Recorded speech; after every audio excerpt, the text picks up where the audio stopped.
You are watching Co-op for Two, broadcasting live from Champaign, Illinois, Tuesday, May 9th, 2023, around 11 p.m. Today we're going to probably play one of the boxes from the Deadbolt Mystery Society on short notice. When I play these streams without giving the channel much notice, I like to play a game that no one's going to be too upset at missing. That's not a reflection on the quality of the Deadbolt Mystery Society boxes, just a comment on the quantity of such boxes. Let me check in with the chat. Looks like Jonathan is here. Pink Drink is here. Ginny is here. Ginny just posted a comment to the Dear Holmes thread, Dear Holmes video, the fourth video. And that's a good time to remind you that every Sunday we'll be playing Dear Holmes, normally hour-long sessions. The last session went on 3 hours, 3+ hours, while we discuss theories. I'm not going to recap what Ginny said because that's sort of a spoiler. And if you're interested in joining us for those sessions, you can back up and watch the first 4. And then hopefully, if all goes well, this Sunday we'll have the solution from Sherlock Holmes and we'll be able to meet and discuss it. But I liked the little twist that Ginny put on a suspect that I've got my eyes on. And if you've been playing that with us and you're caught up, go check out the latest comments. There's a lot of comments on that video while we've been chewing through theories, and it's quite enjoyable. All right, a little bit of bookkeeping before we start. And when we start, the audience here may just be a couple people, and myself will vote on which of the Deadbolt Mystery Society boxes to play. But a little bit of bookkeeping first. Today, I made 5 videos live, all revolving on a reviews of Subterra 2 and its expansions and the original game. It's a cooperative board game that Greg and I have been playing a lot of lately, and we're quite smitten by. So if you're interested in games that are tight optimization puzzles with some theme, you might want to check out those videos. There's short 5-minute or 10-minute video for the game, what we call a quick before you buy, and then a 90+ minute video where Greg and I just discuss the game at length. As Greg likes to say, those are videos that might be useful if you've played the game and just want someone to talk to about it. You might just put that on in the background. What else do we need to catch up on? I think maybe this weekend we'll try to play Be the Detective, that white box behind me there that I think might take us 2 sessions. That's a new series that we've not tried yet. What else should we talk about? Any projects anyone's been working on? Now's the time to talk about them. I'll mention one. Jonathan Warner, a regular of this channel, has posted on the Board Game Geek Guild section for this channel, which you can find a link to on the About page, about starting a kind of virtual book club, reading some Fair Play mysteries, trying to talk about theories of the case before the end of the book, and just chatting every once in a while as we read it. He set up a Discord for that. I've joined it. There's also a Discord for this channel you might jump into. You can find a link to that thread on the Board Game Geek Guild section. Maybe Jonathan will post a link in the chat. I also, at the last week, talked a little bit in the Dear Holmes session about my detective game that's making a little bit of progress, and I started a second thread on that where I've posted links to sort of the introductory chapter, and we've been discussing map systems for that. If that's something you might be interested in helping out with, I could use all the collaborators I can get. And as Jonathan mentions in the chat, the first book for the virtual mystery book club, or the Unravelers, I think is the name of the Discord, is going to be The Right Hand, the red right hand, which I've already ordered on Amazon. All right, let's see. Anything else? I wanted to mention two things that I think is relevant to our work here, our detective game playing.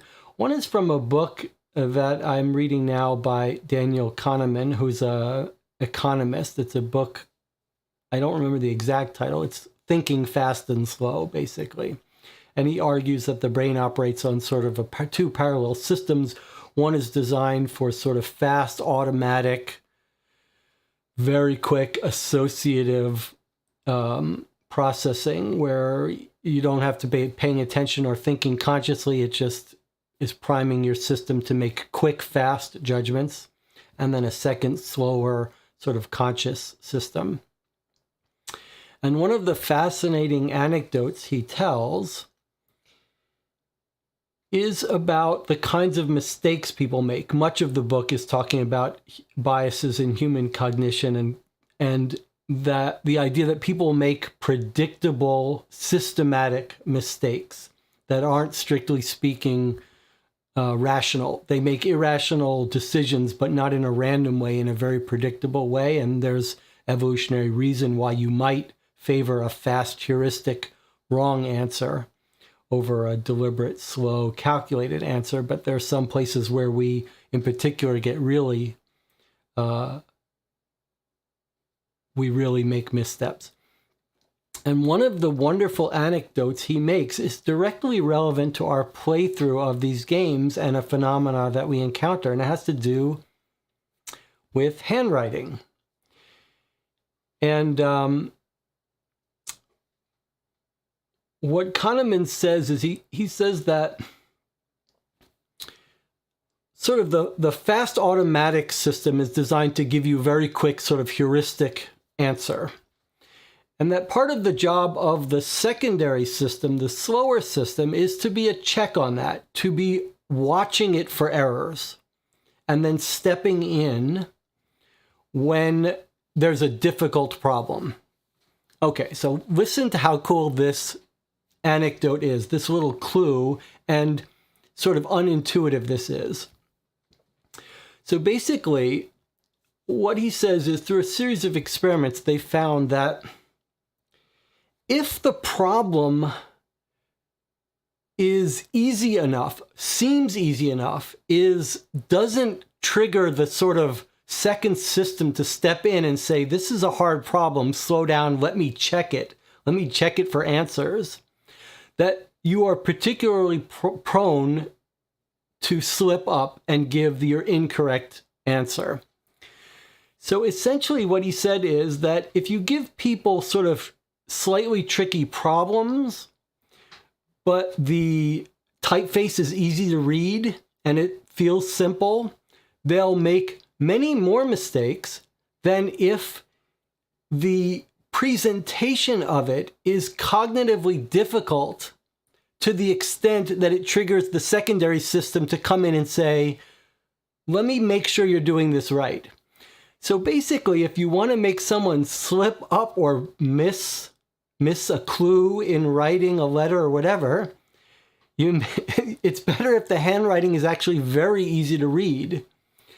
Whereas the more cognitively difficult that presentation is, whether it's because the handwriting is difficult, because it's dim, it's noisy, maybe because the sentence structure is complicated enough, at a certain point it gets complicated enough that the secondary system comes in and says, okay, I'm gonna double check your work here.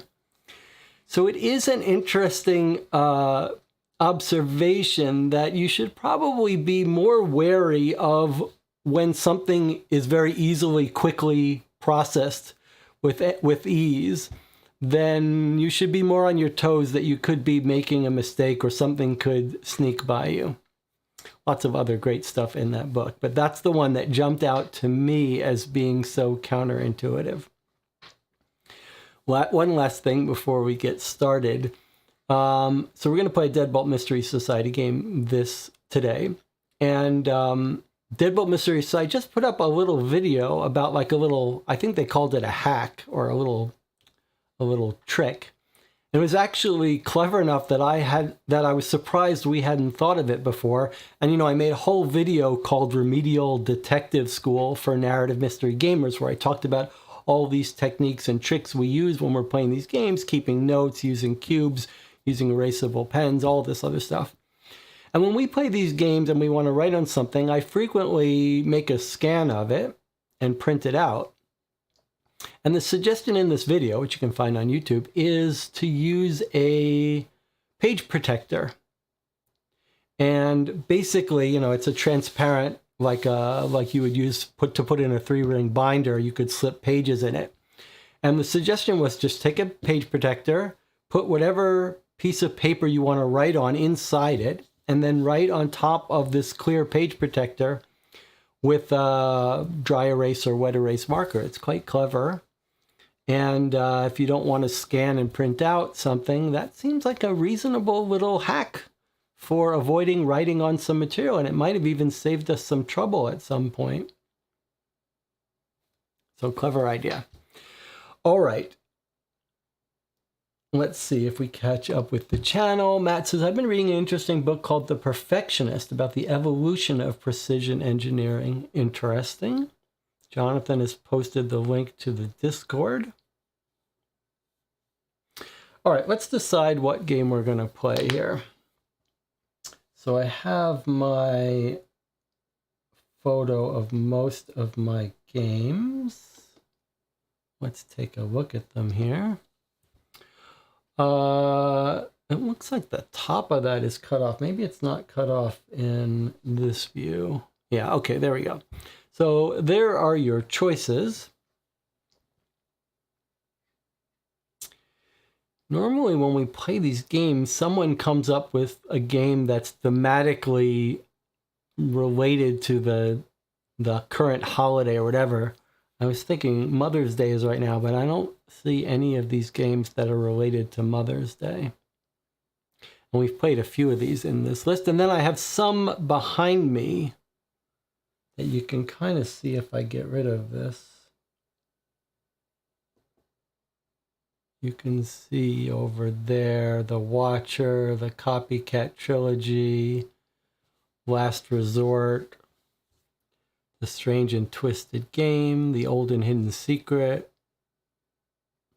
Voodoo Mary. All right, so it looks like, oops. Jonathan has a suggestion, Temple of X, to thematically link in with the Subterra reviews. That is not a bad idea. Anyone else want to vote anything? All right, let me bring up the vote here. All right, you vote on what game there you're interested in. Obviously, if you don't have the list of them, you don't know anything about them other than the boxes. I could get out I do have a list somewhere about that describes them and describes the difficulty level. So it wouldn't be bad if people want to make a couple different choices. We can read and see which one of those is better, but it sounds like so far Temple of X is winning out here. I believe Temple of X is a fairly recent one, if that makes a difference.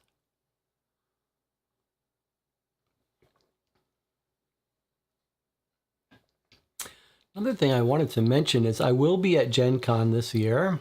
That's in Indianapolis in August, first week of August or so. If anyone else is going to be there and wants to meet up, just to talk or to play a game, let me know. Or trade some games. I got to get rid of some of these games I play, and normally I try to trade them on Board Game Geek. Shipping is so high, it frequently doesn't make sense. So Pink Drink says the spider. You got to type vote and then what you want. So you could type vote the spider.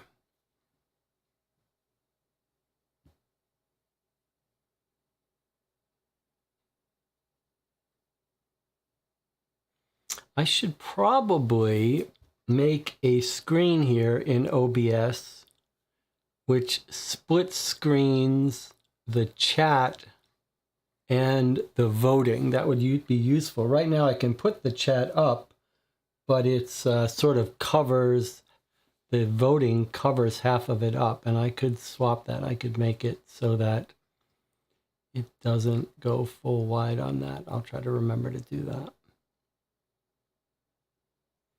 Looks like we're going to have a small crew here for tonight. That's all right. That's my list of them.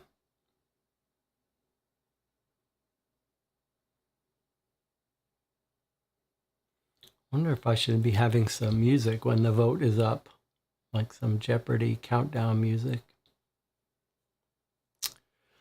All right, let's just do Temple of X then, since it has the majority, and Pink Drink says Temple of X looks good. The main thing, I guess, that we try to do during these votes is make sure we don't play a game that someone who wants to join in has already played.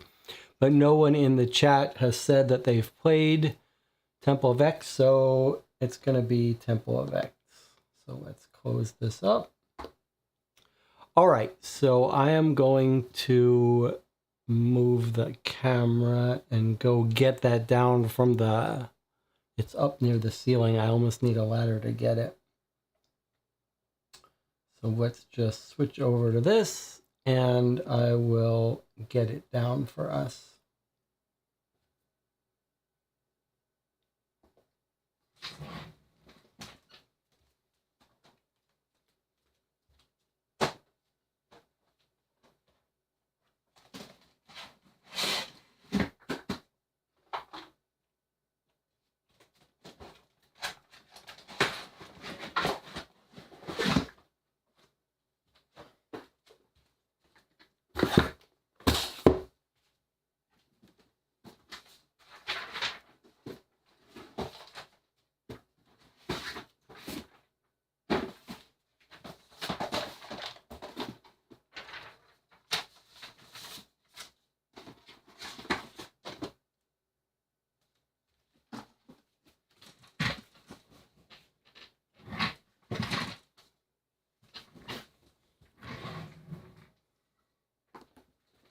So I got down Temple of X and I got down the spider and I went looking for my list, my Master Deadbolt Mystery Society list, and I don't see it. So we're going to be playing this blind without any help on how difficult it is.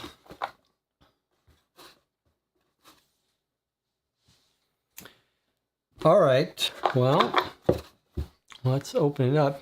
Jonathan says in the chat, is that the Lord of the Rings game on the shelf that didn't land for you and Greg? Yes, it is. It's the Lord of the Rings adventure book game. Yeah, we did not like it. We played halfway through it. Some people are really liking them. There are a couple of them in this same series. Neither of us liked it. We sort of forced ourselves to play halfway through, but we're going to finish it. It's sort of a little mini campaign. We're going to finish it and then post a little review. The Dice Tower, Z Garcia and Camilla posted a review of it that seemed like they were kind of going on the same wavelength as us, but maybe liked it a little bit more. All right, so Temple of X. We can see the box. Looks like a tunnel. You know what it reminds me of? What recent movie has a scene that looks very much like this? Does anyone thinking of the same movie I'm thinking of? There's a recent movie that used this imagery, similar imagery. Jonathan Warner says the right answer. Men, that's right. A reasonably good movie. I didn't think it was amazing, but it was certainly interesting and pretty good. All right, so let's see what we got here. I don't remember if these came in.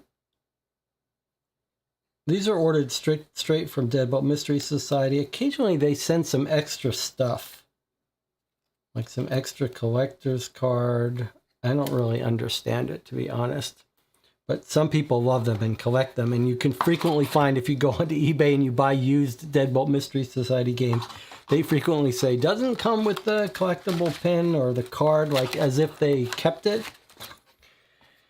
Okay. And then we've got a bunch of these micro mysteries that I guess would come. Maybe I didn't buy this new. Maybe I bought this used, and you get some free micro mysteries. I don't know. I'm not interested in the micro mysteries, so I don't pay any attention to that. Collector's card for an observatory. I wonder if that's in our case. Temple of X. Okay, it looks like, sorry, you probably want to see this too. It looks like this may be a little bit of a UFO science fiction-y story rather than a sort of pyramid story. All right, let's just put that aside for now. Here's our normal welcome. We know these rules very well now. Connect things together. Make sure you read everything. Don't try to get to the end until you've solved every puzzle. Use their Facebook page if you need it. Use hints if you need it. We have yet to use any Deadbolt Mystery Society hints, but you never know. Okay. All right, let's start through here. Beginning brief. All right, let's just go through these things in order. And I'll just give you a little bit of a look at the variety of documents. Looks like we've got an envelope. Oh, just the solution. Okay. All right. Let's just start through it with the beginning brief. Pretty small font. Let's see if I can zoom it in so I can read it. You are a Will Street detective. Pain is all you feel at first. An agony-laden rhythm pounds behind your eyes and your head throbs in a miserable staccato pattern. Gingerly, you stretch out your arm and realize you're on a cold concrete floor. With your eyes tightly shut, you recount the events up to this point as you try to get your bearings. Last week, you were hired by concerned family members to look into the disappearance of their loved ones. The missing people were all members of a doomsday cult known as the Temple of X. The cult preached about the end of the world and aliens that live among us. Most people just laughed them off and considered all of it to be nonsense. But now, no one has seen any of the cult members for over a week, and people are becoming concerned. The location where the cult held its meetings was never publicly known. That's why 2 families have come asking for help in finding their missing loved ones. You wrote down everything you were told, thinking it might be important later. One of the family members even gave you a book her daughter had left behind. That book, a newspaper clipping, and the notes left with the families were the only leads. Based on the information gathered, all of the facts seemed to point to East Haven Forest as the location for the cult's meetings. After 2 days of trudging through the woods with little to show for it other than bug bites and a rash you prayed wasn't the result of touching poison ivy, you found a metal door marked with an X. Pulling the door open and stepping inside were the last things you remember before being knocked out. As you open your eyes and gently massage the goose egg on the back of your head, panic sets in when nothing can be seen. Then you realize you're in a dark room. Hello? You call out as fireworks explode behind your eyes. Suddenly, an electronic hum pulses as a nearby static-filled radio clicks to life. A male's wheezing voice fills the air. Interloper, you dared violate the Temple of Zar. You may well be a grot sent here during the fall of man. Struggled breathing.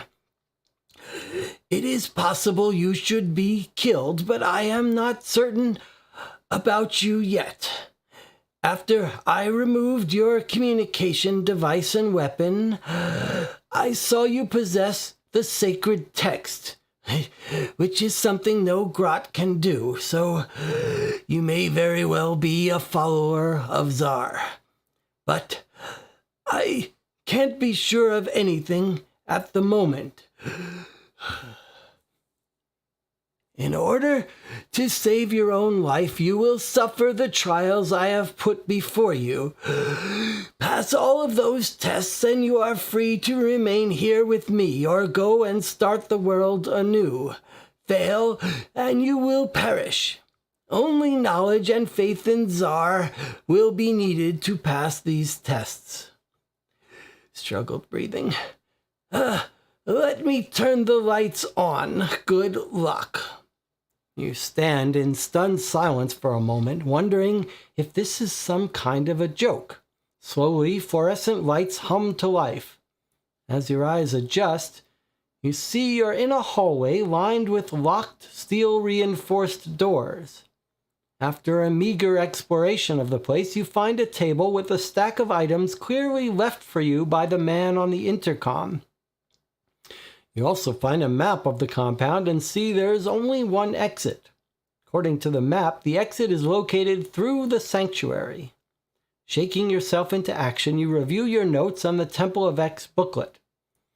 The keys to your escape could be found in those texts. Playing along may be the only way out of this place.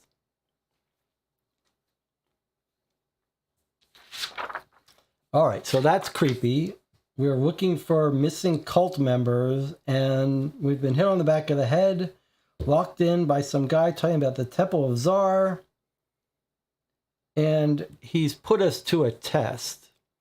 And the reason he didn't kill us right away is because we've got the book from another cult member daughter that he thinks only belongs to true believers. So that book may help us get out, and our knowledge of this temple may help us get out.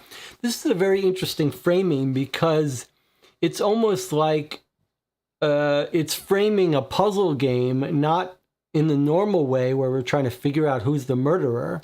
Here, this is more like a traditional abstract puzzle game. It's saying we're going to be tested on these puzzles, and if we pass them, we can live. All right. So there is our intro. What we're going to do now, it's early, it's only a half hour, but it's nice to have a break where people can leave if they think they want to play this themselves. So we're going to take an 8-minute break here, our first break, a little early, but that's all right. And if you think you might want to play this game not live on the channel at your own pace, you can buy these games traditionally from Deadbolt Mystery Society for about $28. You can frequently find them on eBay for about $20.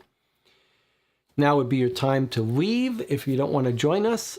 But I invite you to stay around and play this with me. If you do, we'll go through it together. And get yourself coffee and tea. I'll see you in 8 minutes.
Okay, we are back.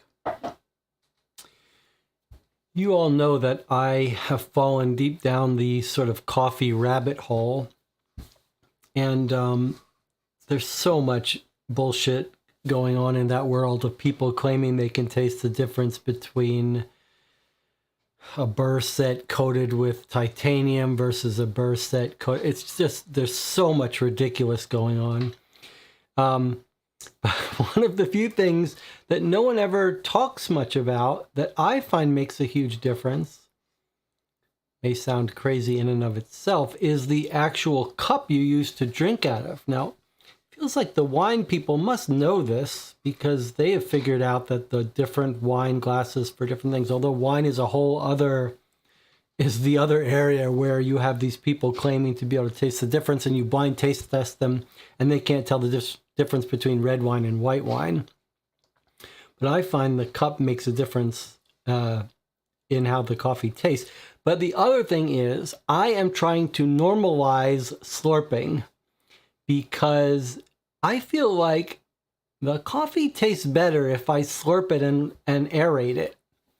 But in America, slurping is frowned upon. I don't think it's true for all cultures, though. Like, you watch Japanese movies, they're eating their soup and they're making big slurping noises. So I'm trying to re-normalize. I've decided I'm opting out of the norm of not slurping. So if you run into me in real life and I'm drinking coffee and slurping, you'll know it's not that I don't realize that it's upsetting. It's just that I've decided to not be bound by those rules. All right. Here we go. I guess we'll start here because this is the booklet that he says is important for us solving this. Let's see what we've got here. Oh, I see. We've got actually a rather substantial book here. All right. So this is the book from the daughter of one of the people who hired us. Or it's our notes that we're putting together about this case, I guess. It's not her book, it's our book. Last Monday, the news broke. All the weirdos from the alien cult, the Temple of X, disappeared. They all left notes for loved ones claiming they were going to be taken away on a spaceship to a new planet and that the world was going to end. Well, the world is still here, but they aren't. I was content viewing this story through the local news, but now I'm out here in the rain and cold searching for any clues about the Temple of X. I've learned one thing so far in this case. I am not made for camping. Between the mud, the constant drizzle of rain, and the lack of sleep, I really wish the cult had made its hideout at some luxury resort instead. Neil King must be pretty slick to convince people to come all the way out here in the middle of nowhere. Strangely enough, I couldn't dig up anything on Neil King. It's like the guy just came out of nowhere. I'll give it another day before heading back home. Hopefully I can uncover something. All right, so we haven't seen this before in Deadbolt, that our detective is taking notes and we're looking at his notes. Interview with Patricia Joy. My daughter Shelley was such an intelligent girl. Growing up, she's always on the honor roll and was accepted into 4 different colleges. In 2018, she was invited to an event the temple was holding, and she went against my advice. When she got back, Shelley was more reclusive and just seemed less interested in things she once loved. I also learned she had withdrawn her entire college savings. I tried to talk to Shelley about the temple, but she blew up when I said it all seemed silly. She was being fooled by those people, but she wouldn't listen to me. When I found the note in her room, I knew something had happened. Shelley left behind this book about the cult. There are a few other things in there, too. Maybe something in the book will help you. I need you to find my daughter. Please. She's all I have. Her dad passed when she was 10, and ever since then it's just been the 2 of us. I think that's what led her to seek help in a bunch of nonsense. Temple took my baby. Bring her back to me. So here's Patricia, the mother who's hired us, and Shelley, the daughter who's disappeared. And here's the note Shelley left behind. Mom, the end is coming and I must join the leader on the new home world. I regret that you did not see the light, but I will weep for you. Goodbye, Shelley. Now, I will remind you that the Deadbolt Mystery Society games we've played have been, what would you say, maybe 90% no supernatural, 10% some supernatural, so you sort of don't know what you're getting. It's possible this could be real alien cult. The end of this may end with us going up into the spaceship. Okay, here's interview with Amy Jones. This is going to be another client. I had no idea my husband, Garrett, was involved in something like this. I thought it was just a casual club for people with similar interests in astronomy and extraterrestrials. Garrett was always interested in space and often told me he regretted not pursuing a career in it. He invited me to a meeting once before, but I declined when he said I would have to leave my church. That was something I would never do. Garrett said religion had no place among the stars. We argued, but eventually dropped it. He'd go to his meetings and everything seemed, well, normal, or normal enough. I found his note and the letter from the temple he left in the middle of the night. The note mentions a woman who will become his next wife. I don't know what he's thinking. Clearly, he isn't in his right mind. He also emptied our bank account. I don't know why. I never knew where the temple was precisely, but Garrett said it was in East Haven Forest, away from all the light pollution, so they could see the stars better. I'm worried something terrible has happened. Please help me find the love of my life. Garrett was such a good man before he got involved with these Temple of X people. Amy and Garrett Jones in the year of 2021. Okay. Here's the note left behind with Garrett. By Garrett. Amy, I'm leaving this world and will join the next home world with my new wife. I regret that you never saw the truth. Goodbye. All right. Well, we don't have too much to go on so far, but we do have two notes. You could compare them. They both look like it's the same tape. Different paper, though. This guy is not writing on lined paper. It looks like similar tape, though. What about handwriting? Any sense that it's the same handwriting? No, totally different handwriting. Okay. But both print, if that's relevant. Okay, and it looks like he wrote his note on a piece of paper that had a dual use. It was a Temple of X paper. Let's read what this says. Temple of X, Ascension Day, an announcement by Luminary Rigo. With a weird symbol here. What is commonly known as the Mao-Harter meteor shower is almost upon us. It's in our best interest to say our goodbyes to any earthly belongings or people we have bonds to. Although we've tried our best to forget about earthly belongings and people, we know it's sometimes difficult to let go. After the ascension, we will no longer be able to access the things left in this realm. Please be sure you bring your offering with you. We wish those who will be left behind in peace. We have tried to purify everyone and abstain from all earthly items, but we understand that many of you have still had a hard time breaking fully away from earthly ways. For this reason, we are giving you a chance to say goodbye to them, whether that is your spouse, your children, or anyone else you'll be leaving behind in the forsaken world to ascend to the new world. We're also giving you this as your chance to make any last converts. The end is near, but a new beginning is also near. Luminary Rigo. Okay, and these look like symbols tied to English letters, right? This is an R, this is an E, there's our P, N, B, L, O, I. There's our R. I guess we already did that. All right. And then here's looks like a newspaper clipping about the disappearances. Same tape, Probably that's not, I guess that's our guy's tape. There's nothing suspicious of it. It's not the tape from the scene of where this note was left. It's our detective's tape. All right, good point. No one made the point. I'm making it to myself. Good point, Jesse. Okay, The Disappearance of Temple X by Louisa Bryant. At the time of the writing of this article, all members of the Temple of X, a doomsday preparation commune, have disappeared. Those who used to work jobs or check in with family members regularly ceased communication last week.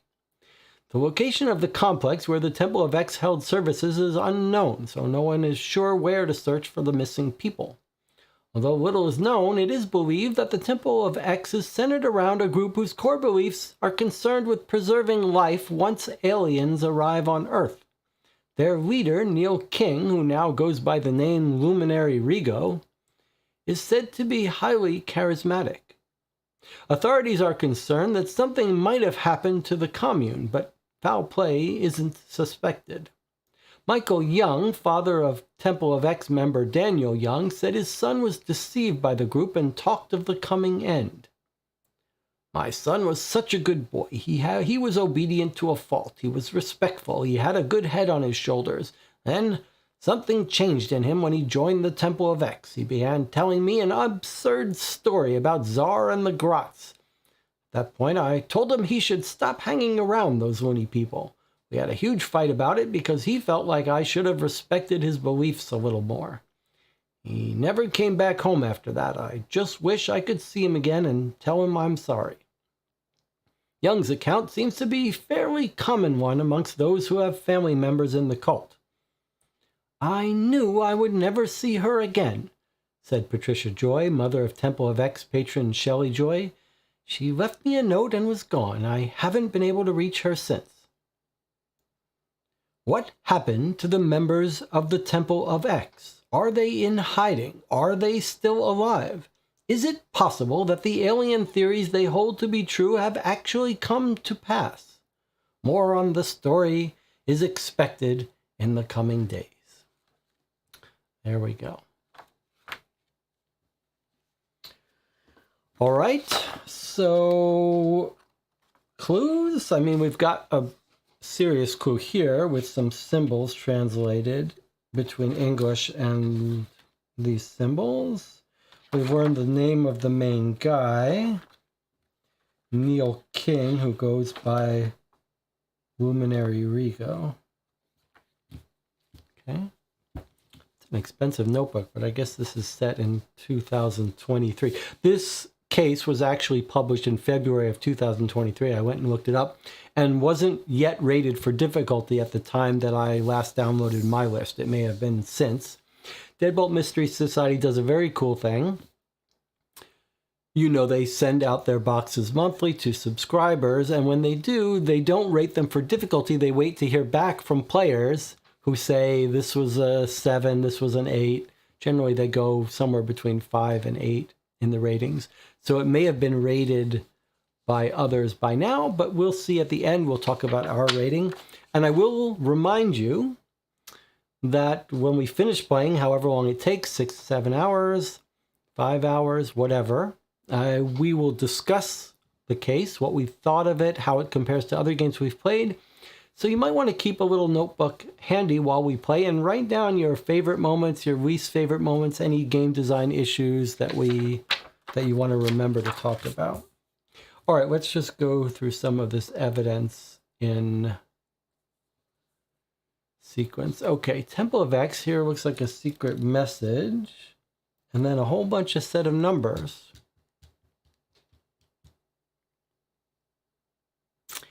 A lot of numbers.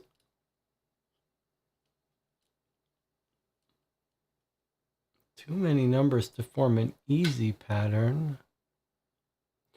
No notion that we're supposed to come up with any pattern. But is this our alphabet from this note? Let's see. It doesn't quite look like it, does it? Well, I guess it does a little bit. There's the 0 with the slash, the 0 with the slash. But there's that symbol there. I guess there's the straight line. But what about this triangle with the line through it? That's, oh, I guess there is there. Okay, and what about the A? I see triangles. Okay, there's the A. All right, so we do actually know a bunch of the symbols. In fact, do we know the most common English symbols? We've got our E and our I and our O. No A, but those are common enough that you might be able to make sense of this just with those letters.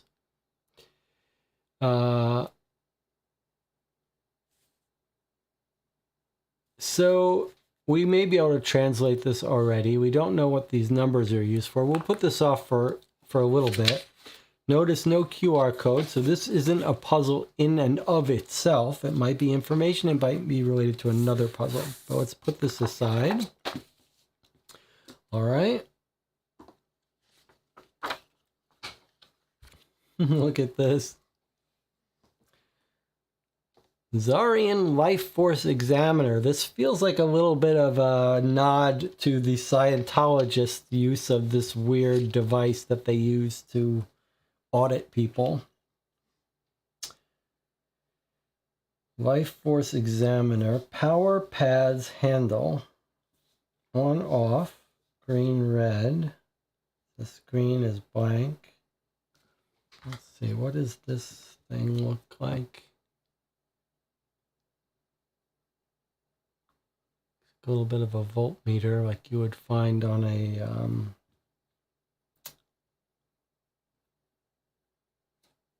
multimeter. All right, let's open it up. What have we got here? Property of Temple of X. Then on the inside we have a circuit board. This thing won't work. It probably blew a fuse. Fuses must be equal to noted voltage. Use only one of each color fuse and only one of each value. Fuses read left to right in ascending order. So these look like fuses. They're of different colors. Use only one of each color and only one of each value. Fuses must be equal to noted voltage. So, okay, I see. So if you look here, here are receptacles where the two ends of a fuse could go. So we've got 1, 2, 3, 4 fuses, it looks like. And I assume it's saying that we want one of each color number that add up to 25 volts, is what I'm guessing.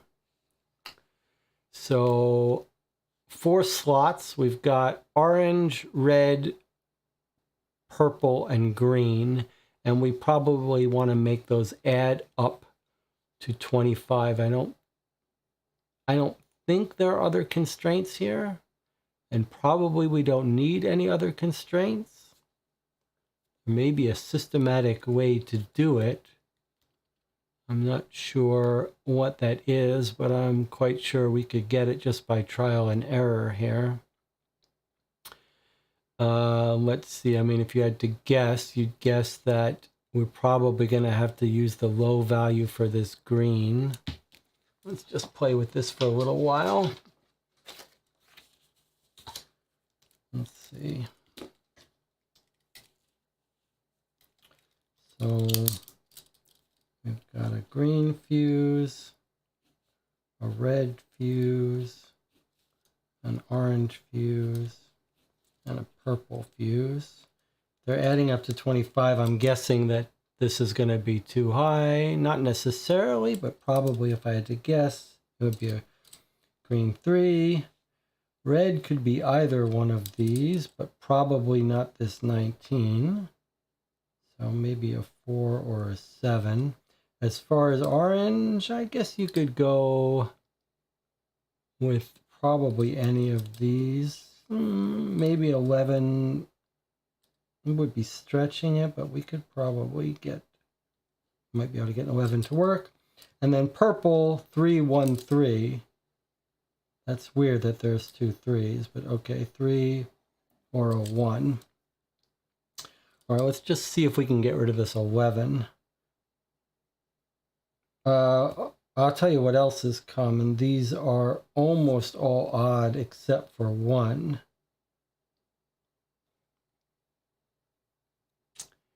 An odd plus an odd gives you an even. And an odd plus an even gives you an odd. And 2 odds give you an even. I was just thinking if that, since we know we end in an odd, we've probably got to have 1 even here. So I'm guessing this has to be a 4. I'm not sure that reasoning is sound, but I think that's right. So if this was an 11, 11 plus 4 is 15, 16, 17, 18, 19, 20, 21. So that would actually be too small. So maybe I jumped the gun in getting rid of, let's see, if we put a 12 back out here, purple. It is weird that we have purples of the same number. Let me go extend these a little bit. So green, let me see if the green 12 works. 4, 16, 17, 18, 19. Doesn't quite work. 4, 16. That gives us 25. That doesn't work. Does there have to be an even number? I think there does. Because if it's 4 odd numbers, you get an even.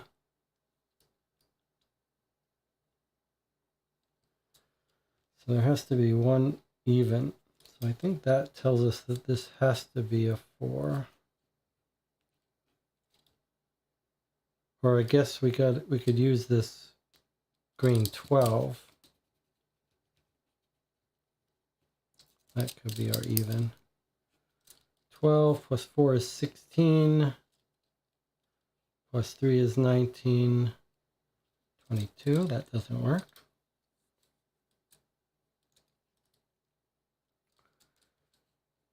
12 plus 7, 19, 20, 21, 22, 23, 24, 25. Okay, so if I had to guess, just on a rough shot, I'm guessing, but each one of each value, so we can't have 2 3s, so that's not right. 19, 21, 20, 21, 22, 23, 24, 25. Okay, so that's not right. Can't be 2 3s.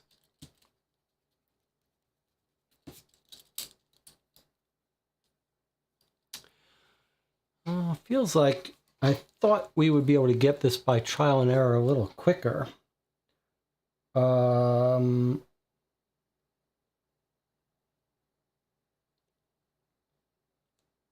Maybe I should have written down all the possibilities. So there's 19. There's 3 values for orange and 3 values for purple. Okay, so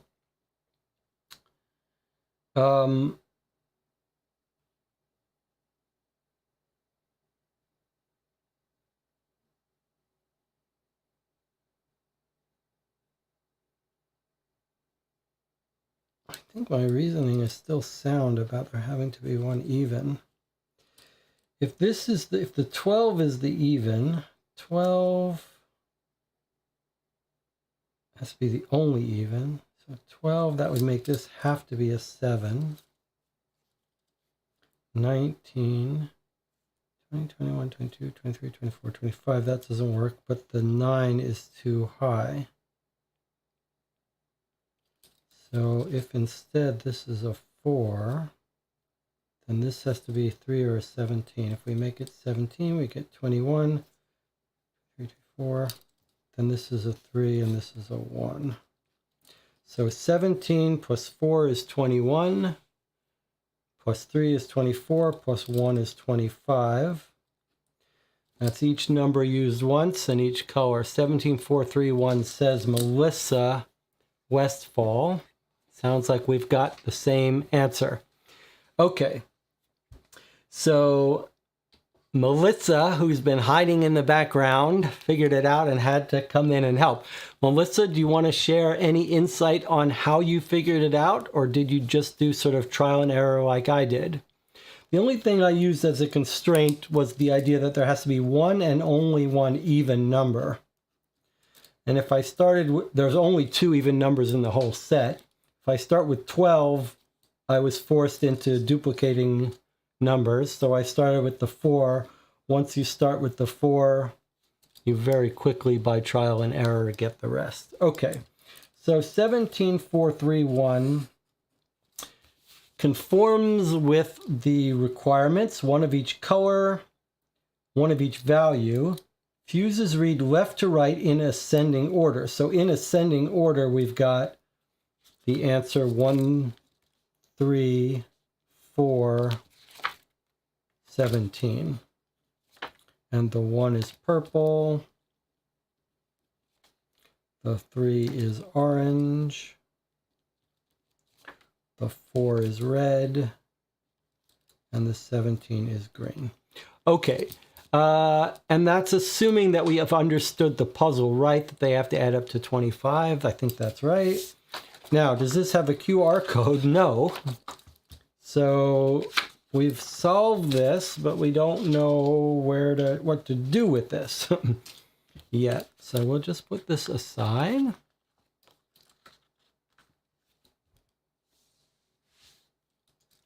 And let's move on to our next item.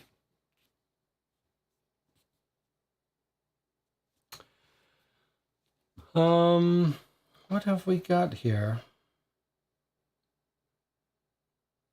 These look like our numbers from before. Is that right? No, these are different numbers. Some overlap. The range looks similar, 13 up to 60. These numbers go from 1 to 60.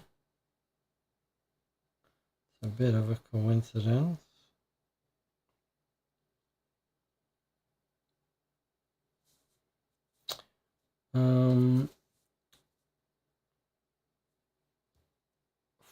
Starts at 5 here. 5, 6, 7, 8. Jumps to 13.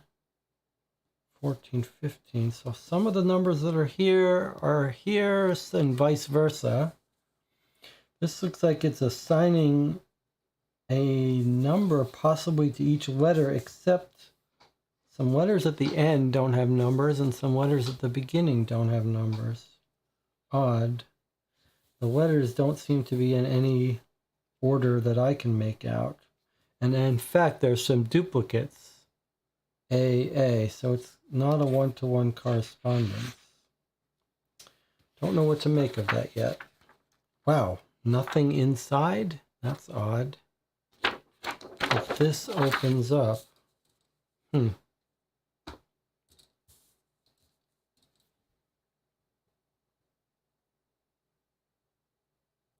strange. Well, it's not a puzzle in and of itself.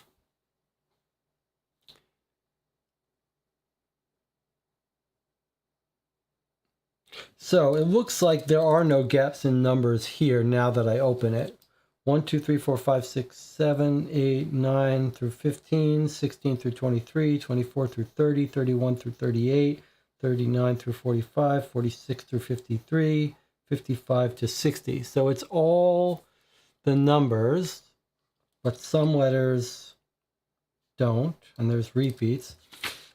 But you could spell out something with this, perhaps, right? So if you say that the number is the letter before it, then we could get a letter for each of these numbers, right? So the 1 is an E, the 2 is an E, the 4 is a U. That doesn't seem to spell out anything English. If it's the letter after it, the 1 is an E, the 2 is an A, the 4 is an R, E-A-R, the 5 is a T, E-A-R-T, The 6 is a D. Arted, or maybe there's some letter up here that we don't know. So it looks like maybe we could use this to decode this,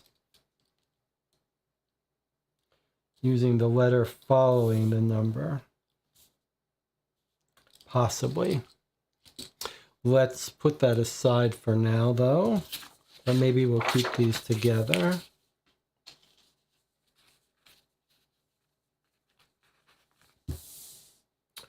All right. This feels like a very code heavy so far. All right. It looks like we've got another another symbol letter system here. We've got English letters interspersed with symbols. These look like different symbols than we're used to on our other cipher. This looks much more like they're spatially arranged in some fashion. And there's some weird things going on.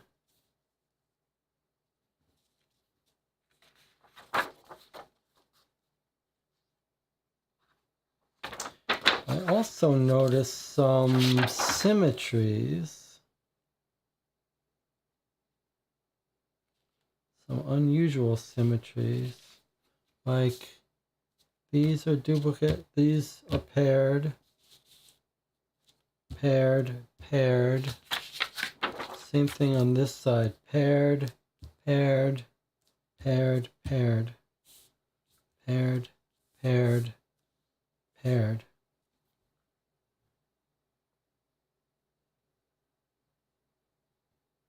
Strange. None of the English letters look paired.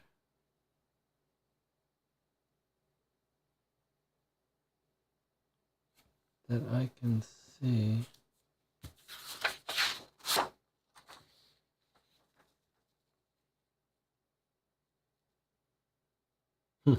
Strange. I don't know what to make of this right now. All right, let's keep going. Oh, look how neat this is. I don't think we've seen this before. I think this is the first time we've encountered this specific kind of format for puzzles in a Deadbolt Mystery Society box. It's a map, and the puzzles, the QR code puzzles, are here on the map. That's the first time we've seen this, I believe. So here's the observatory. The observant can enter here with the QR code. Here's the purification room. A true follower of Tsar will know how to access this room. The luminary hall. Your life force is needed to enter here. The classroom. Where do the ships for Blur, Viker, Keylor, and Zark end up? Use the Cataclysm story on the planet map. Then we've got kitchen, food, and water. And here we've got Zarian's uniform is required to enter. Where do you end? And then use the visions and calendar here. And there's where the luminary is, and there's our exit. So let's see. An observant, your life force. I'm just trying to look at this because we think we've solved this. So here is the life force examiner. So probably we would scan this and put in our answer to solve this puzzle. Quite intriguing, quite fun to have the puzzle laid out this way. You can almost imagine you're in a room with all these puzzles and you can go to whichever one you want to work on. All right, so we think we know how to solve this one. Digits only. So here we've got 1, 3, 4, 17. That's our luminary hall. We know how to get in. Without knowing the solution, do we know what puzzle this is about? No, we do not. Neither this one nor this one. All right, well, let's keep this in front of us. Pretty fun, pretty cool. Let's see what else we got. Look at that. It's a cassette tape. Let me just move this out of the way so it doesn't distract us. We've got a cassette tape, The Coming Cataclysm. Scan to play. Okay, this seems like not a puzzle, but an audio to listen to. Shall we try this? Let me see if my audio is going to work for us. Oh, let's see. All right, let me get it out.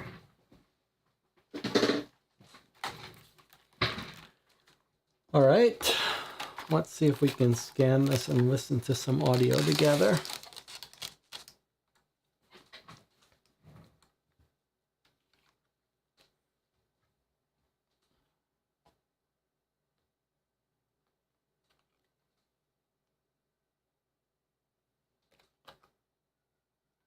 Oh, you need to see this, I guess.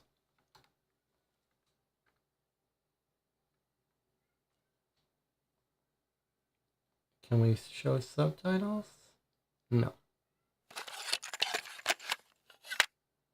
Hello and welcome to the Temple of X's series covering the coming cataclysm. I read now from the works of Luminary Rigo. The 4 spaceships of the end will usher in the destruction of the old world and allow the Grots to erase humanity from... for a second, because I have a feeling you're not going to want to hear this twice. Okay, let me see if I can fix this. We always go through this. Let me try this. How about now? Hello and welcome to the Temple of X's series covering the coming cataclysm. I read now from the works of Luminary Rigo. The 4 spaceships of the end will usher in the destruction of the old world and allow the Grots to erase humanity from this dimension. Luminary Rigo has written his vision for teaching, edification, and preparation of what's to come. The first ship to arrive is commanded by Blur, a Grot leader, who will spread misinformation and deceit among the population. His ship will arrive and takes up position at the top of the world. The second ship will be ruled by the ruthless Vigor, who will spread sicknesses and plagues. His ship arrives opposite Blur. The third ship to arrive will bring Kalair, the Grot goddess of war. With her influence, the world will erupt in great conflict. She arrives at the position that represents Blur and Vigors combined. The fourth ship will be the Grot High Ruler Zarg, who will set the world ablaze. Zarg will burn the fields and life on Earth to prepare the planet for Grot colonization that will come 1 year later. Zarg arrives adjacent to Kalair on the Blur side. The first ship will then swap with Kalair after Kalair moves to the position that represents the difference between Blur and Vigor's original locations.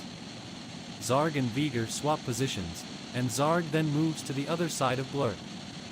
Finally, all ships will shift their orbit 1 space clockwise to finish humanity off. The only hope for humanity is to turn to Zar and join his temple.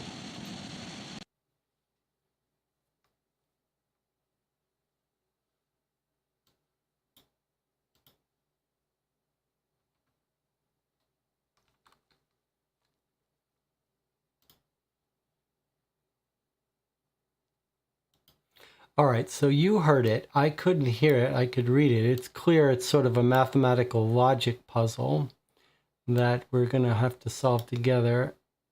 I really would like to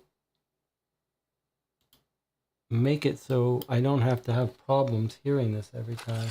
And now I can hear it, but hello and welcome to the Temple of X's series covering the coming cataclysm. I read now from the works of Luminary Rigo. The 4 spaceships of the end will usher in the destruction of the old world and allow the Grots to erase humanity from this dimension.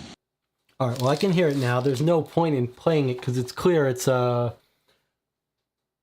logic puzzle that we will need to answer that question.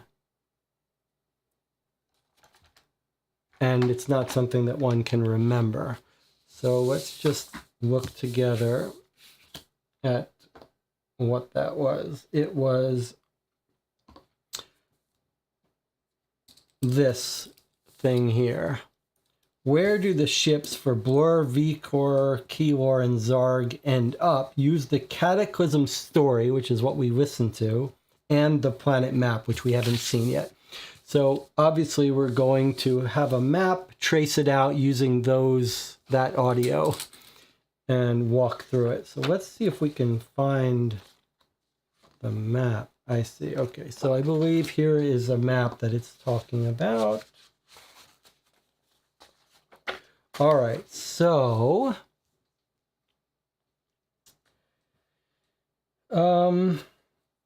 I wonder if this isn't a chance to do that, to test out their idea of using the page protector idea. Normally I would just scan this. I wonder if we couldn't try using their theory. So their idea was you put something in your page protector and then you use some dry erase markers. I have permanent marker here. I do have dry erase marker. Let's go to it. Let's see.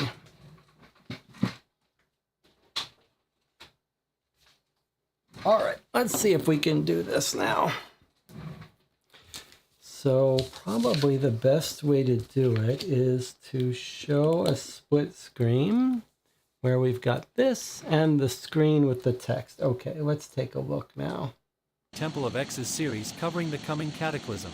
You I probably read now don't need from to the hear it. I'm works just of going to pause Luminary it when Rigo. it comes on screen. The 4 spaceships of the end will usher in the destruction of the old world. Okay, let's see. 4 spaceships will usher in the destruction of the old world. The first ship to arrive is commanded by Blur. His ship will arrive and takes up position at the top of the world. Okay, so we're going to say this is Blur up here. The second ship will be ruled by Vigor, And allow who will spread sickness and plagues. His ship arrives opposite Blur. Okay, so there's Ziegler. Ziegler or Vigor? Vigor.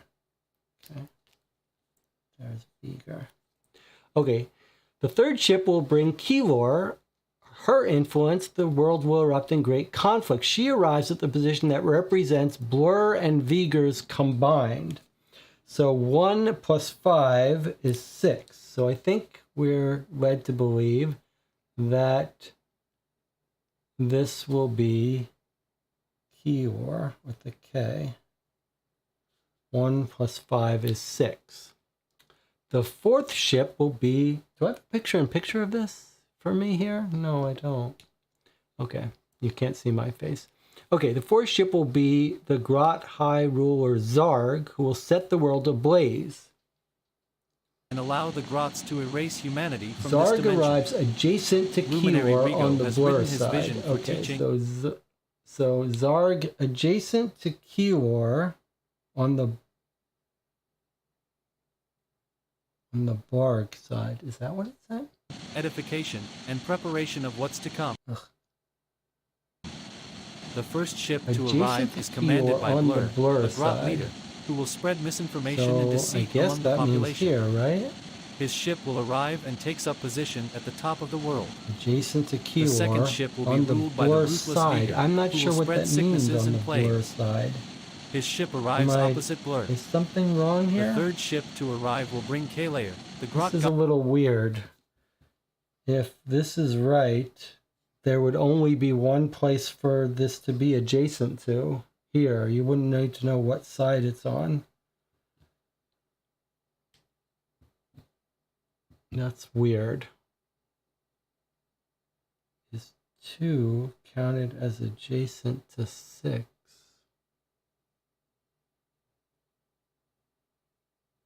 I don't see how.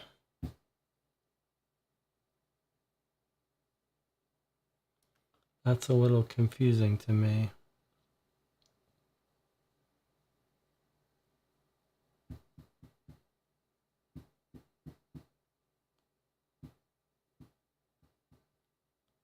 I mean, it's consistent. I just don't... it's a weird statement. It doesn't sort of seem like it's appropriate. Blur and Vigors combined.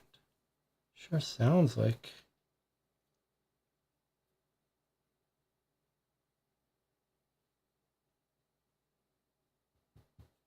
I mean, we could keep running it.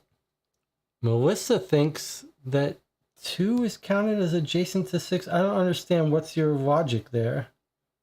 Adjacent to. Goddess of war. With her influence, the world will Adjacent erupt to in great Keylor conflict. on the blurred side. She arrives at the Adjacent to position 6 that is 2. represents Blur and You mean Vigor's opposite? combined.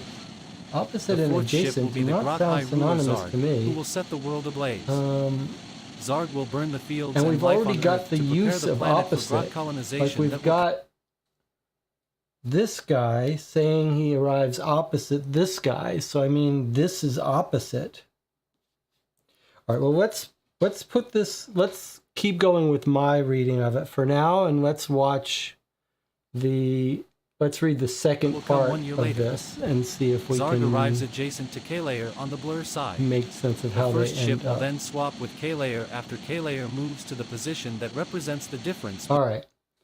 The first ship will then swap with Keylor after Keylor moves to the position that represents the difference between Blur and Vigor. Okay. Swap with Keylor after Keylor moves to the position that represents the difference between Blur and Vigor. Okay, the difference between Blur and Vigor, 5 and 1 is 4. So Keylor moves to here. I'm going to put this in different letter when they move. Okay.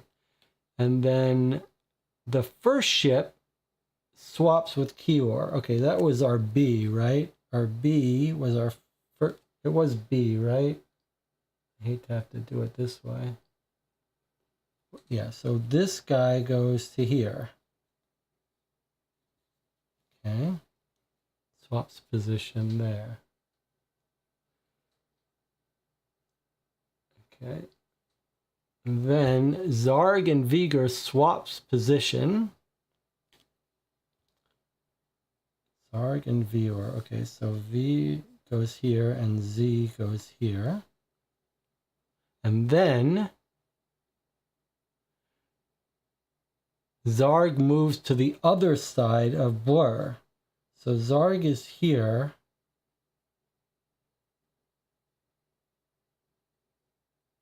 This is where we run into trouble again. Zarg moves to the other side of Blur.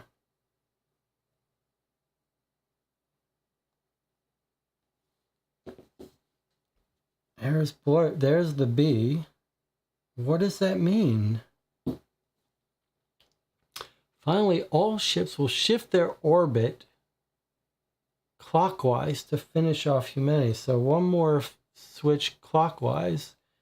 But it's this last part where they're talking about the side of Blur that's throwing us.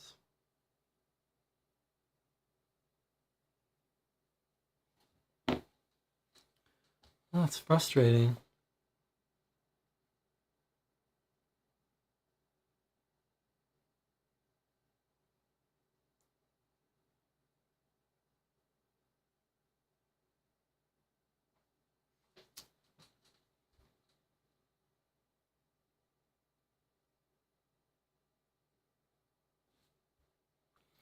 You think that I did something wrong in all right, let's back up and do this second stage again. But I still have a problem with this opposite side mess. But okay, let's run through it again, the second part. The first ship, which is B, swaps with K. After K moves to the position that represents the difference between B and V. Okay, so before the swap, K moves to the difference between 1 and 5. So K moves here first.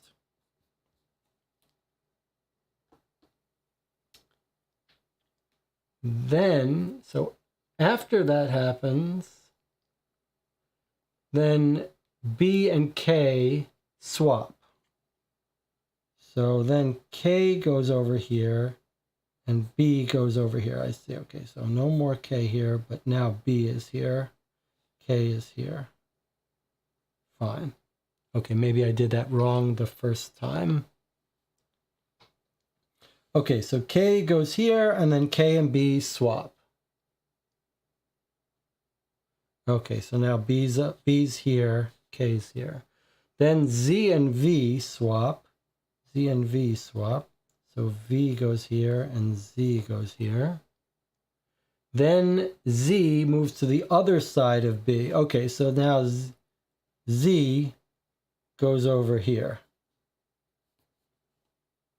Not here anymore. Okay, that's better. Z goes to the other side of B. Finally, all ships switch position once. All right, does that look right before I do the rotate? I mean, we could just try it, and then if it's wrong, back up and do it again. B and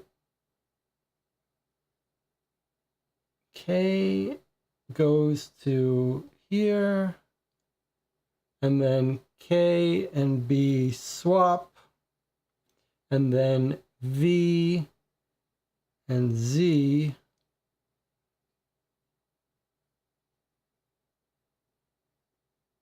swap.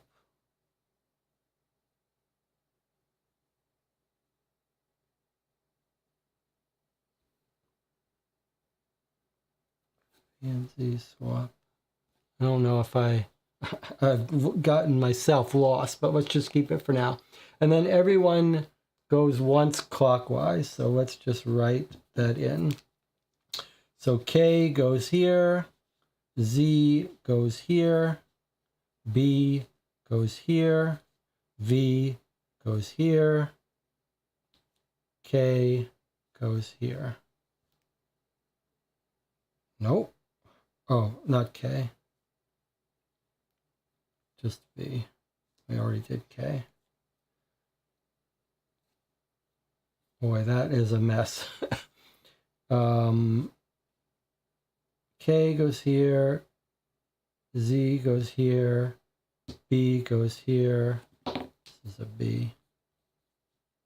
V, not V goes here.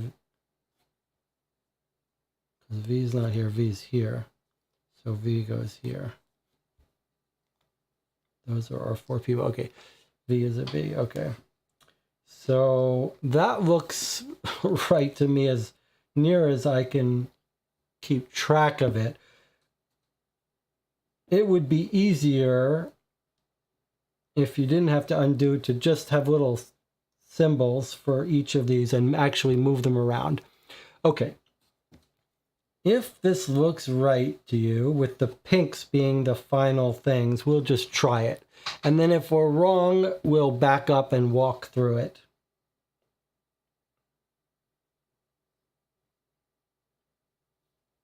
So I think that's what we'll do.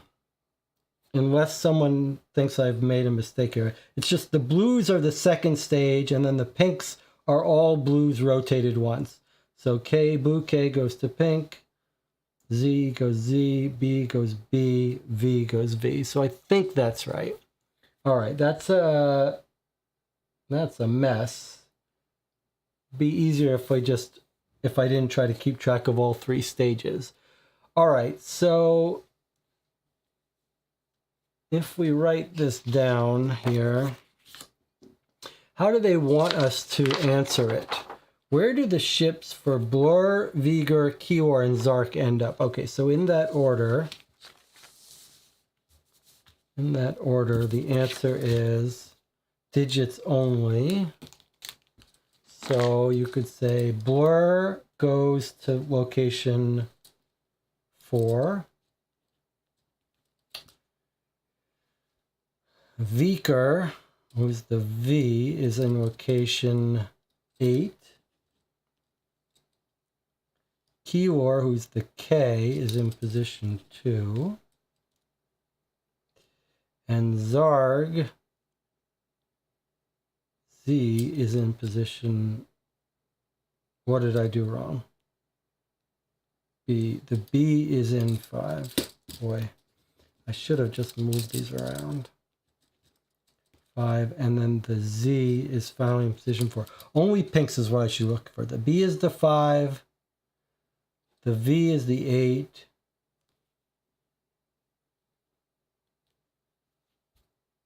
The K is the 2. And the Z is the 4. Okay. If we're wrong, we'll just do it over again with actually moving symbols around, which would certainly be easier. In fact, I think I want to do it just for fun before we solve it. Do it properly, just for fun. So let's just do it this way. Now that we've written out our answer, let's just do it properly. I'm sure this is very boring, but maybe someone will be watching this and feel lost. Sometimes it's easy to not realize when the stuff's not in front of you. It can feel confusing. I think if we do it this way, this is just my predilection. Like when I play board games, it's very common for someone to be like, I'll go here and then do this, or I'll work out the change ahead of time. And I'm like, slow down, I need to see it stepped out. So we've got B, V, K, and Z. All right, let's just do this. I know if you're probably sick of this, but just go take a break for a minute. Okay, B goes up to the head of the world. Then the next one is V, he goes down to the bottom. Then the third ship is K. She goes the difference between 5 and 1, which is, she goes to the sum of 5 and 1, which is 6. And then Zarg comes, and he goes, this is the weird one. Blur, a grot leader, who will spread misinformation and deceit among the population. Adjacent to K, His ship will on the arrive Blur and takes up side, position at the top of the whatever world. the hell The second ship that's will be supposed ruled to by... mean. Okay, then the next step is the first ship swaps with K, but after K moves to the position that represents the difference between B and V. So 5 and 1, the difference is 4. So first, K goes to 4 and then swaps with B. Swaps with the first ship, which is B. Now Z and V swap positions, and then Zarg then moves to the other side of B. Then all ships go clockwise. I'm going to start with this guy. He goes clockwise, clockwise, clockwise, and clockwise. All right, so let's see if we've got the same answer. If I didn't do something wrong. B is 5. V is 8. K is 2. And lastly, Zarg is 4. So there's our answer. That was an easier way to do it. I should have just done it like that from the beginning. All right, so we think we know the answer to this puzzle. Remember, we could do these anytime we wanted. 5, 8, 2, 4. We're done with this tape. Put this to the side. All right, I apologize for how long and painful that was. I wonder, I mean, we could put these answers in and see if anything lights up. These are all in one little packet. Maybe we'll save this for later. Temple of Elements. There is an envelope here. Do not open until instructed to do so, it says. So we do have a surprise envelope. All right, let's do these two puzzles that we know how to do when we come back. We'll take a little 8-minute break here. We'll come back. We'll put in the answers to these puzzles. We'll see if it opens anything up. I'll see you in 8 minutes.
Okay, we're back. Let's solve some of these puzzles. Let's start with that one that took longer than it should have. Where do the ships land? Okay, so we go to camera and we scan in the QR code.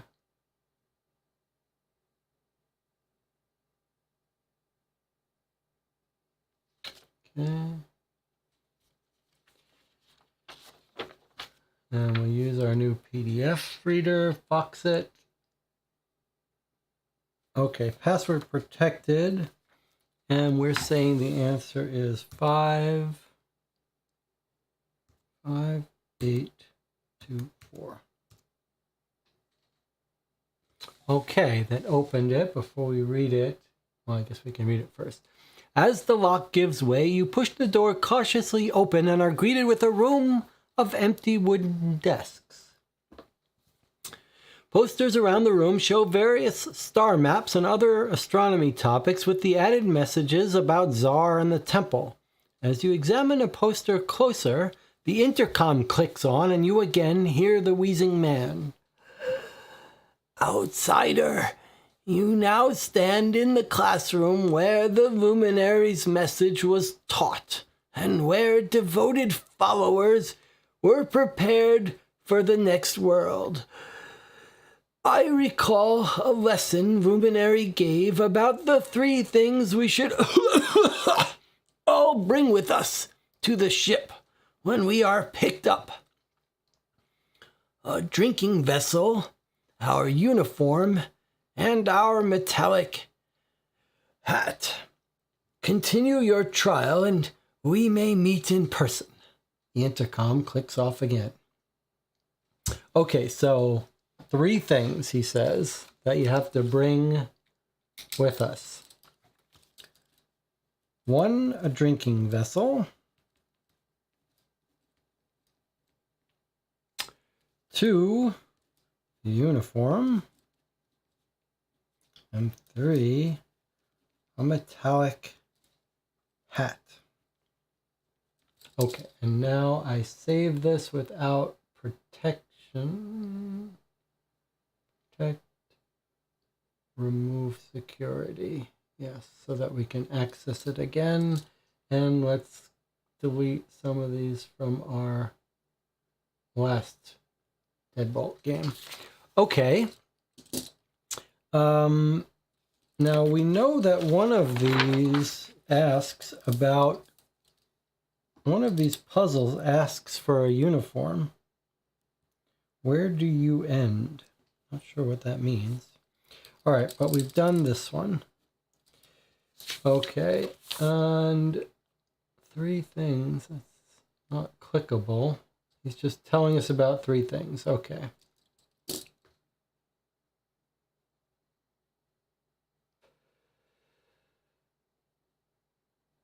Posters, star maps, astronomy topics. Okay. All right, there's our 3 things.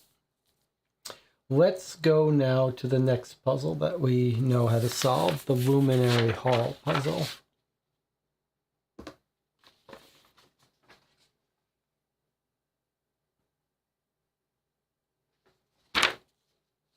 All right. Luminary Hall. And we believe the password to that is 13417. That's our fuse puzzle.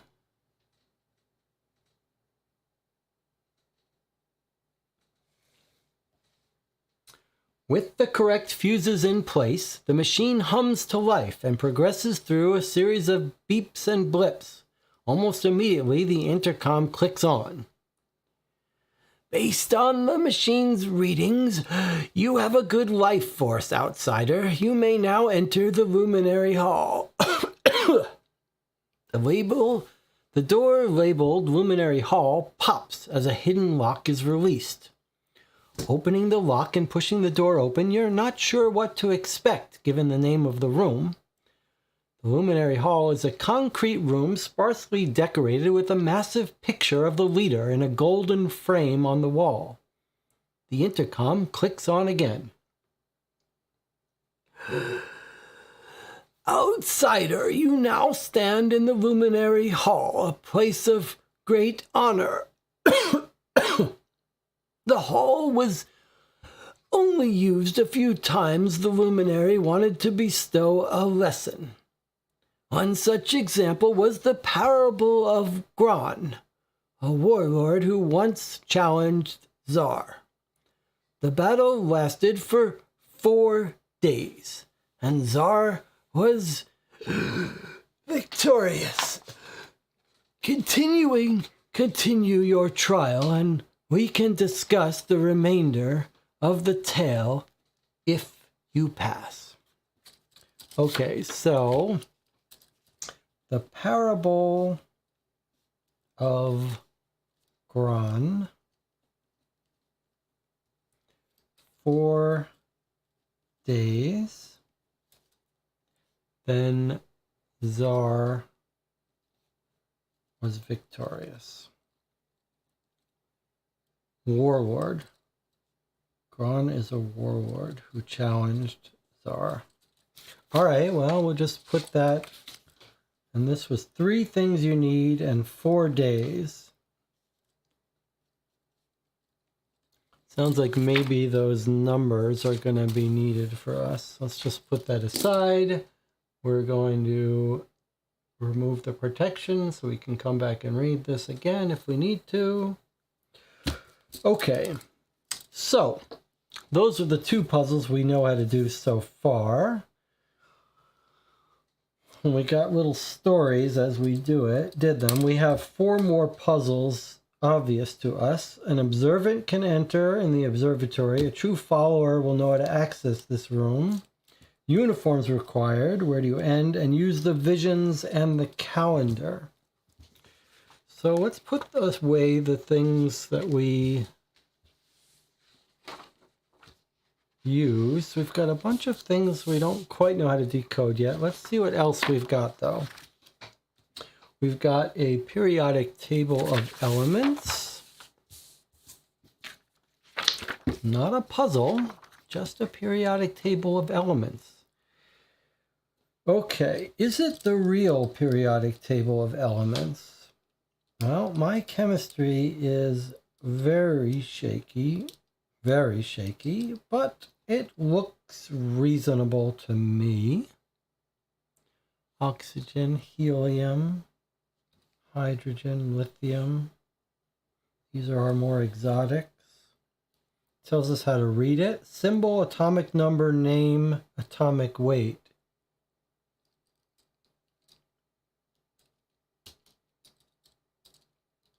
All right.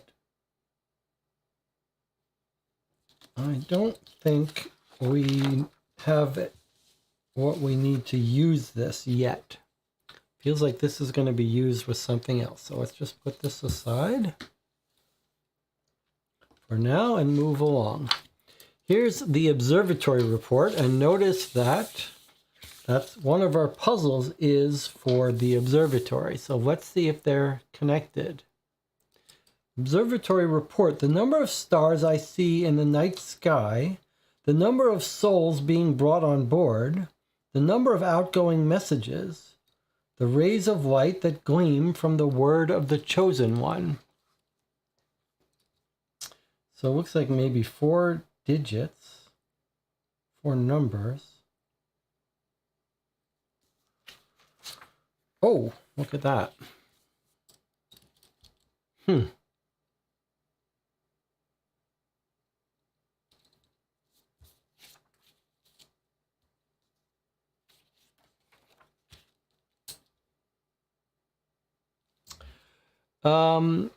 So what have we got here? We've got numbers from 1 to 7. Looks like numbers from 1 to 7. And then it looks like we have 7 letters. Let me see if that's right. 1, 2, 3, 4, 5, 6, 7. Yes. So it looks like this might be the... Is this our... No, I was thinking we had some missing numbers, but we don't. Okay, but this looks like it's letting us know the numbers 1 through 7 map to specific letters. If I had to guess, I would guess that that's all that that's doing. So that by the time when we decode this, we'll get 1, 2, 3, 4, 5, 6, 7. All right, well, let's just do this. If I had to guess, I would guess that there's nothing else important in the topology here other than tracing numbers. Let me just use my red pen here. Let's just go through this. So 1 is going to the S. I can put this closer up for you. If you want to see that, maybe it would be good if I showed the letters too. Okay, 1 went to S. What about 2?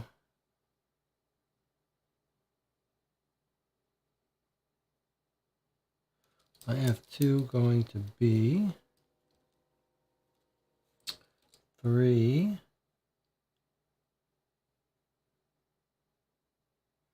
goes to an E. 4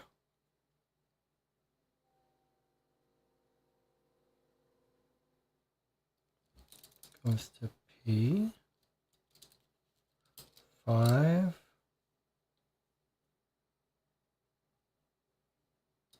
goes to the O. 6 goes to Y. 7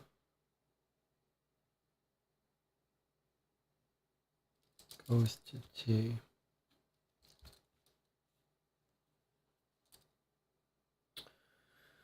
Okay, 7 numbers, 7 letters. There's the mapping. It seems like maybe we would need this for something, but I'm not sure what. Maybe we would translate these numbers to their appropriate letters.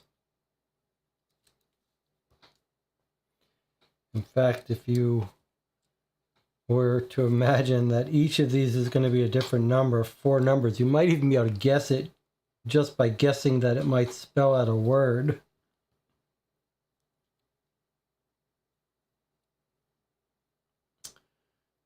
Nothing jumps out at me though. All right, let's put this with this and put it aside for now. I don't think we know these yet, the answer to these. So let's just put that aside in our pile of puzzles that we still got to work on. John says, now that there's a second envelope to enter, I'm more worried about the well-being of the other cult members. We're only hearing from this one guy. Yes, I am worried about the other cult members too. The cult leader had them sell all their possessions and bring money, so it does sound like maybe this guy was a fraud and just taking their money. Okay, so let's move this stuff out of the way for now. Let's take a look at this collection. This is not in the envelope yet. I haven't opened the envelope. Temple of X, start anew. All right, let's take a look at this brochure. Okay, it's a big solid brochure. I have to say, like, I continue to be impressed by the narrative element of these Deadbolt Mystery Society games. Okay, so here's a little brochure from the Temple of X.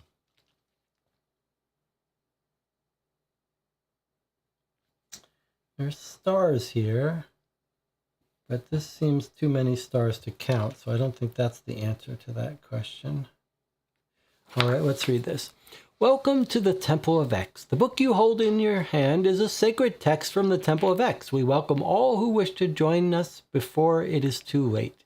Feel free to fill out this recruitment form. Oh, this is the book we found. Oh, I see. So this packet of stuff,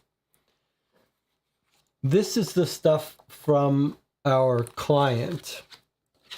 This is Shelley's stuff.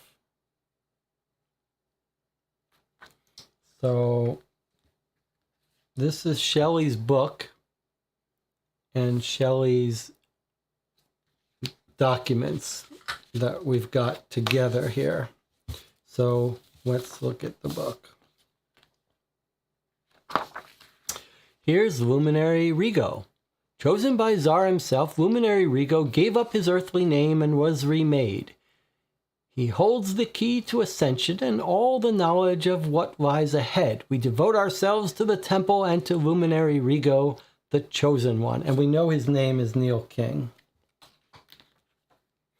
Notice the page numbers are in this foreign script. There's a 1, there's a 2, a 3, 4 turns into this, 5 is that, 6, 7. All right, let's see. What else do we have? Tsarism. A Tsarist is someone who's dutifully assigned and chosen to serve the creator and protector Tsar. Luminary Rigo was selected to lead the first temple of Tsar. Tsar blessed Luminary Rigo with visions and teachings to enlighten people of the coming aliens or fallen ones. When the fallen ones come from the skies, the faithful will ascend to save themselves from the evil that will ravage the old world. We will leave behind our old carbon-based bodies and become higher beings. Welcome to the Temple of X, or Tsar. Join us. Okay, the Great Eclipse. The Tsarian homeworld was only part of a solar system made up of other uninhabited planets. The Great Eclipse, as it has come to be known, is the event that signified Tsar's place as the rightful ruler of his homeworld, for it occurred on the day of his birth. This is the most sacred of days in the temple, when we celebrate both our chosen leader and the great Tsar. On this most sacred of days, we view the tape the luminary recorded of the sacred lights and meditate on what they signify.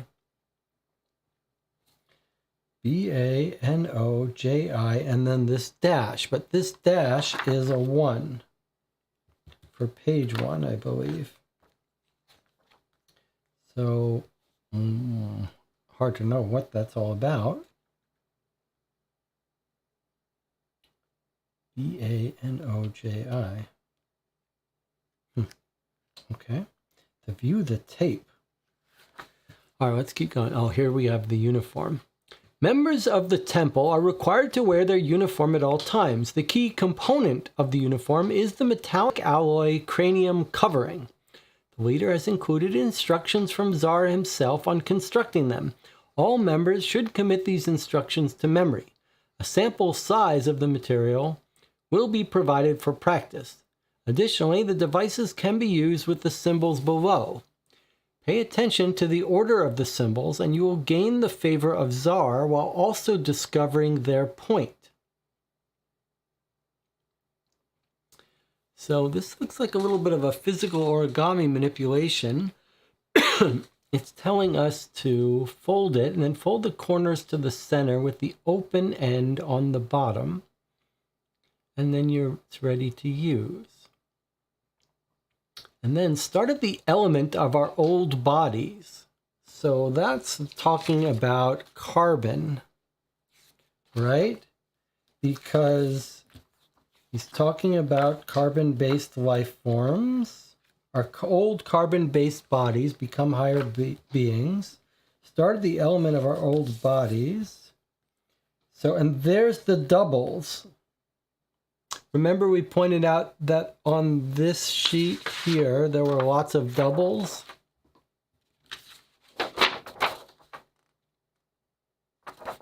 So if we start out at carbon here, I think we're tracing a path is what we're doing. So I think like if you look at these two question mark symbols here, probably we find those symbols here. Here's two of them. And maybe we're looking for, I wonder if this is what we're going to use to make the hat. Because we fold it in half and then doesn't quite look like this is the right size paper. But let's see, if we found the symbol between the two of these, Would it be H or would we follow this arrow up? Well, carbon doesn't have an H near it, and you can't follow it up. So I'm not sure what we would do here, unless we do use this to form into a hat. And then somehow they meet.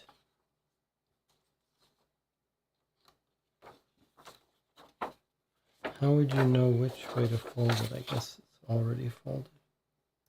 Fold the corners to the center. This looks like it's the wrong aspect ratio to fold, though. Because this wants a square piece of paper, and this is not square.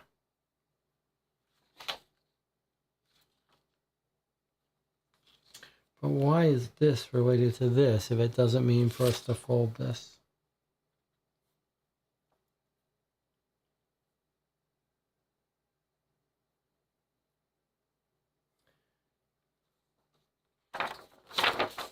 Interesting. We have to fold the periodic table. Both the periodic table and this are in the wrong aspect ratio to do this. But guess what isn't? This. So I think what's going to happen is we're going to fold this into this triangle, and then when we move the triangle on the doubles, which notice it's the right length, it's going to tell us the triangle is going to point to something, right? We're going to fold this into a triangle, and then when you lay the two corners on the doubles, you're going to get a letter that's pointed to, and that's going to be the letter that transitions you along this to some end point, an end symbol, which is exactly what this puzzle asks us. Where do you end?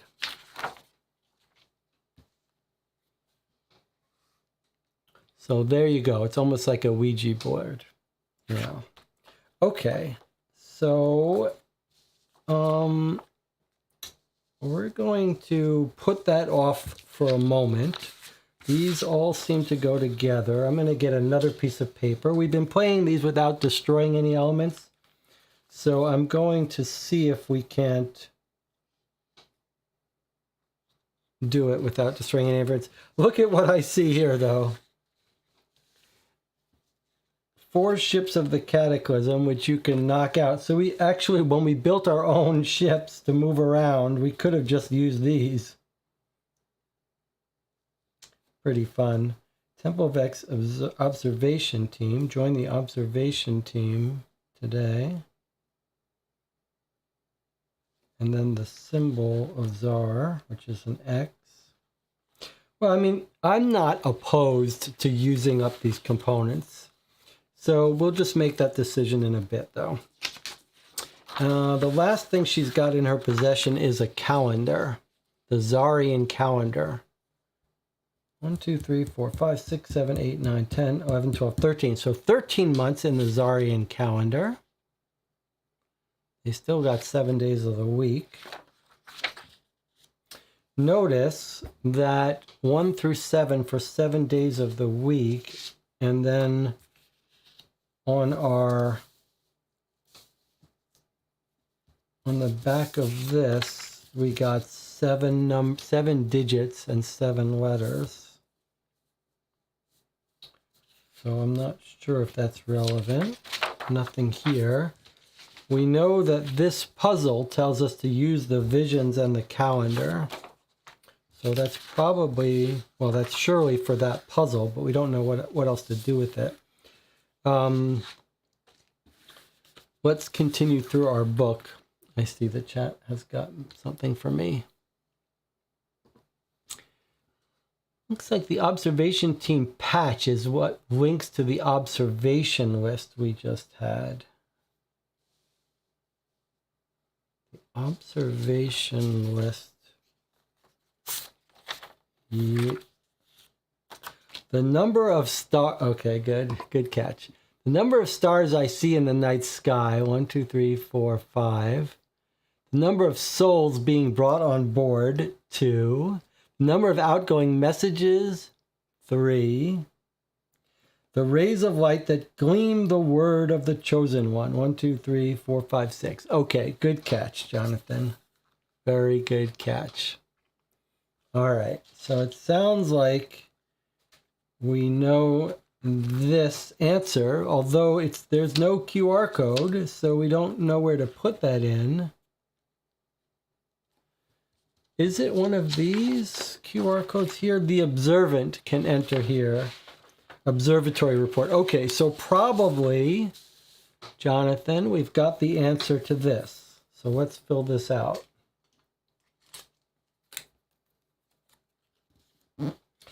It says no caps, no spaces. That's a little odd, but let's do this from the observatory report. Number of stars is 5. Number of souls is 2. Number of outgoing messages, 3. And the rays of light is 6. So one possibility is the answer is 5, 2, 3, 6. The other possible answer is that we're meant to translate this into letters.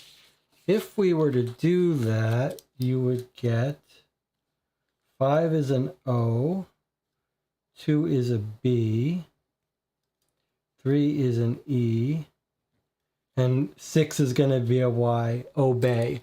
So let me just point out that this is exactly what we theorized when we saw this. We said, okay, you're probably going to have to come up with numbers, and if they translate to letters, it probably makes a word.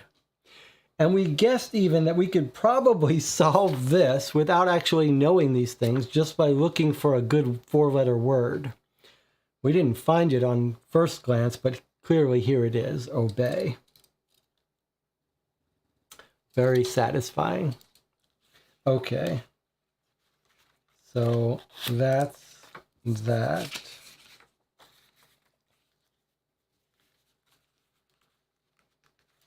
So we could solve that whenever we're ready. And we're going to put off the uniform one for a little bit, but let's continue reading here. So we think we know basically how to solve this. Let's continue. What are the grot? Tsar blessed our first luminary. Well, you know what? Let me pause. Since this is fun, this is sort of a narrative little storyline that's fun. Let's pause and do the puzzle that we know how to do. So we're going to do this observatory puzzle. Let's scan that. Then we'll do. It's like reading the newspaper in Sherlock Holmes. We'll go through that piecemeal. All right.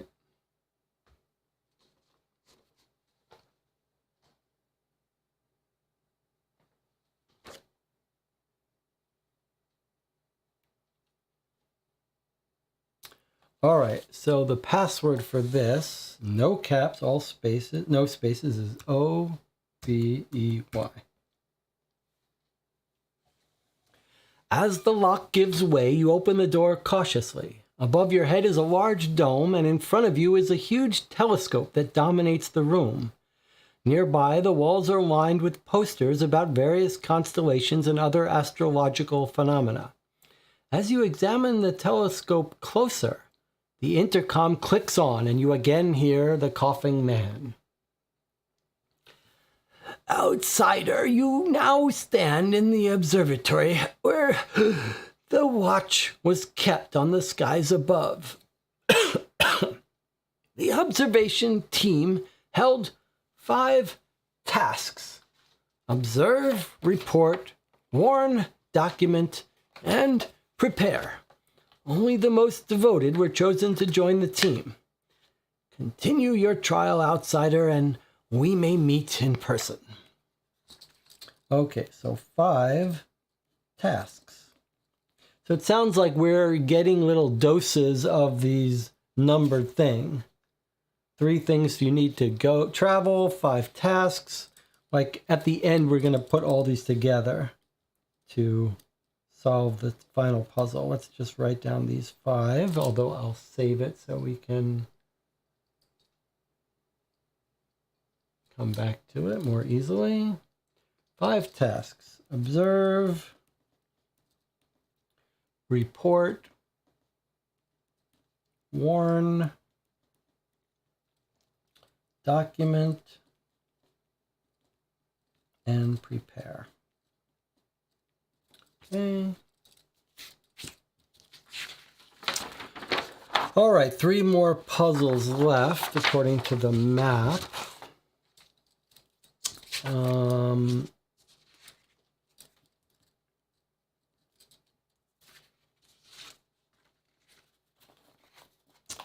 one more puzzle we think we know how to do, the elements, which solves the uniform puzzle.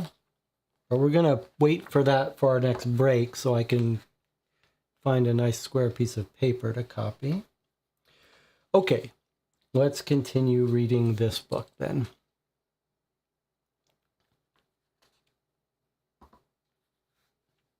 What are the grot? Tsar blessed our first luminary with the ability to converse with the beings of the higher plane during Luminary Rigo's week-long fast and reflection.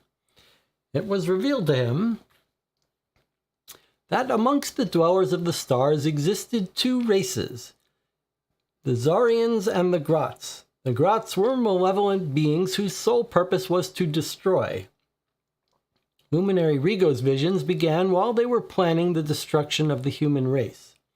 The X, a benevolent race, were Zar's first people. They were wiped out by the Grots following an upheaval period on Primus, the first star. Following this, Zar was imprisoned in the Trillic dimensional prison, leaving him alone and his home destroyed. It was then that merciful and just Zar escaped his imprisonment and chose to protect the humans, a race not unlike his original people, from the evil Grots. Luminary Rigo recorded his encounter with Zar in the early 2000s, and immediately thereafter began his work on finding faithful followers. His visions continued, growing in intensity and detail until he could fully identify what a grot should look like. The being was not of immense size, but of incredible power. The grots possess near super abilities, such as the power to control others, mimic human speech, and even appear human to others. The grots are dangerous and will bring about the destruction of our galaxy. We are the chosen, and we will ascend from this world and leave the destruction behind, says Luminary Rigo. Okay, so one of our puzzles is use the visions and calendar. So this sounds like we're talking about his visions of the grot. Let's see. Okay, here they are. Grot as drawn by Luminary Rigo after his vision. Okay, so there they are.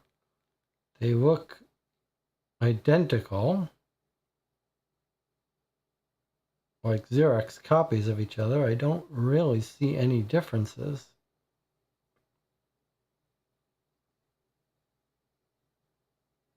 Nor do I see how to use them. It says use them with the calendar is the puzzle. Okay, I see. Here's his visions. The visions of Zar as bestowed to our leader. The leader would often be chosen to receive visions from Zar. We have recorded the dates of such events as they serve as holy days for the temple.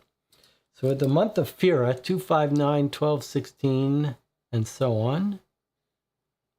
And then in a month of Amar, he had no vision. So there's our thing. So probably this is our old standby. When you color in these circles, 2, 5. Well, actually, now that I do it, they don't seem to connect. But I wouldn't be surprised. So when we color in, there's 12, 16, 19. So this does have a line down it here. 24, 26. So there's a line here, 5, 12, 19, 26.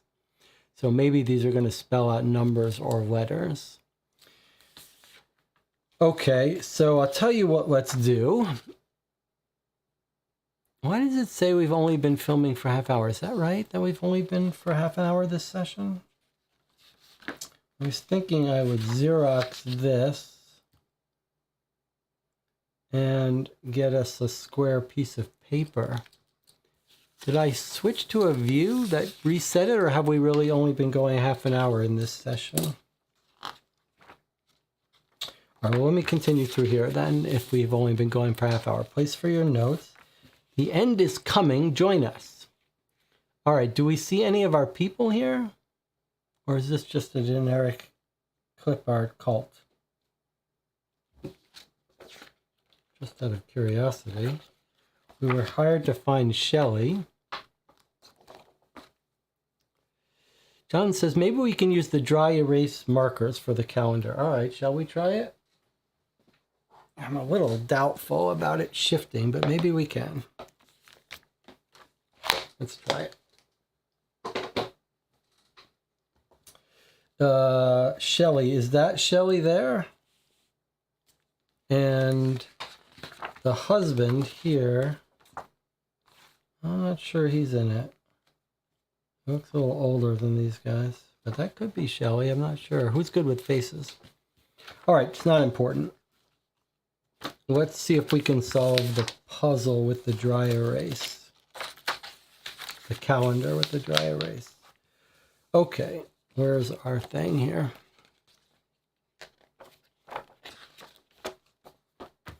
Okay, in the month of Fira, we've got 2, 5, 9, 12. Sorry, you need to be able to see this, don't you? Let's see if we can zoom out a little bit.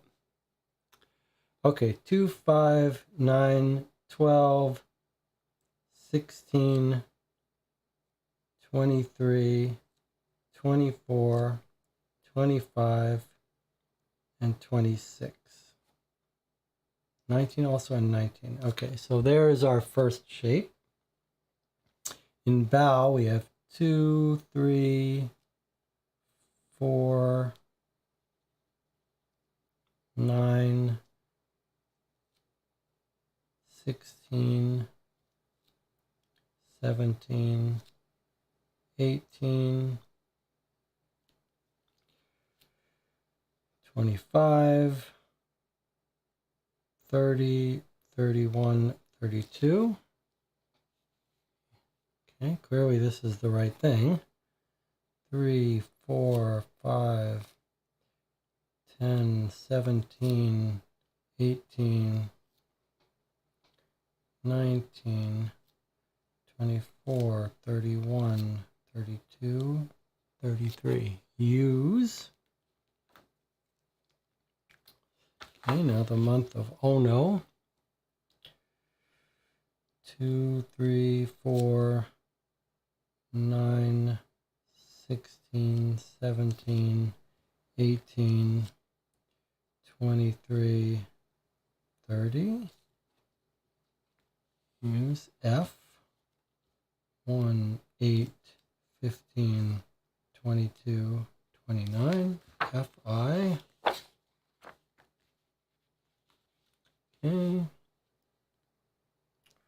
Reese's 1, 2, 3, 8, 10, 15,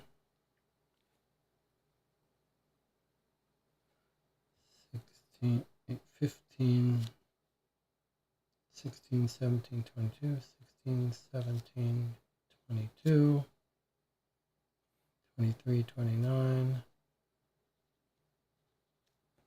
Looks like it's probably a P.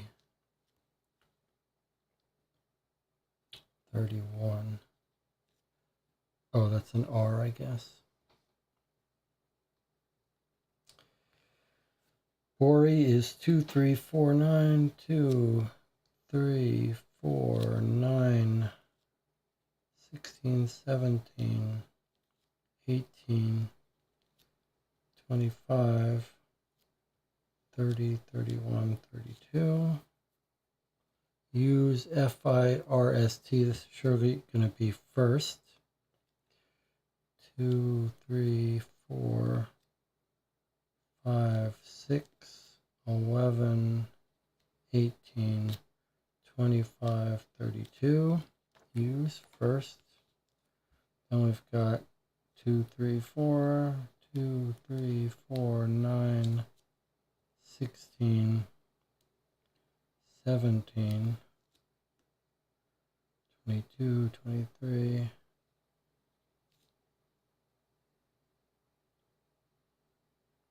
No, I did that wrong. 16, 17, 18, 25, 30, 31, 32, 31, 30, 31, 32. Use first S. We've got 2, 3, 4, 5, 6, 11, 18, 25, 32. 2, 3, 4, 5, 2, 3, 4, 5, 9, 12,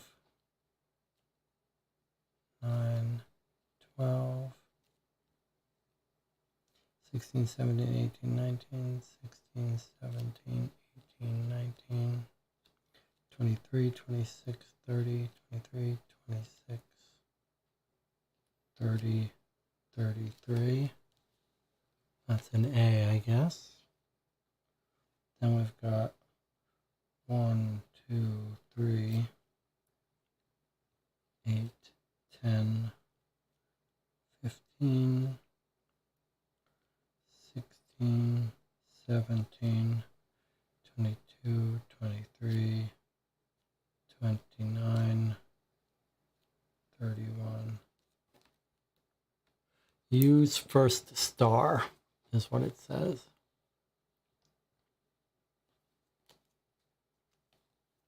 Okay, so let's write that down. So the calendar for visions is use first star.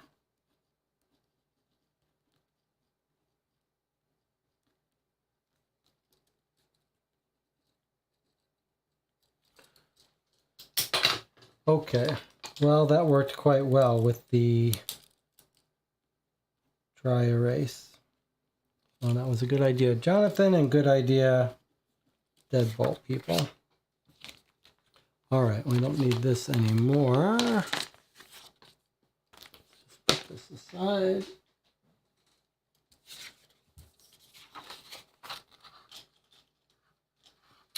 All right, use the first star. Huh?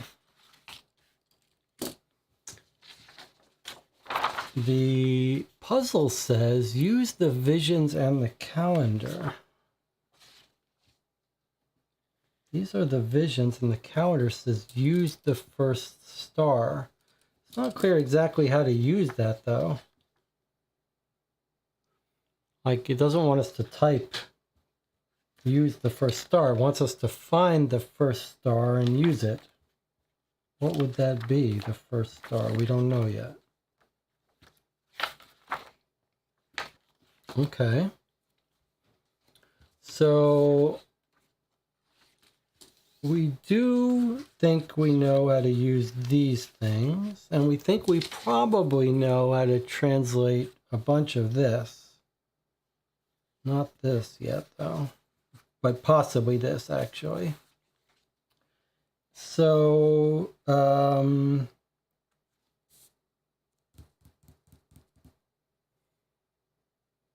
yeah, this one we don't know how to use. Sorry, this one we don't know how to use yet. We don't know what the first star is. How to use it, at least. But we do know how to do this, I think. Let's see what the chat says. What was the part about the eclipse in the Book of Zar? Did it talk about stars? Okay, let's see.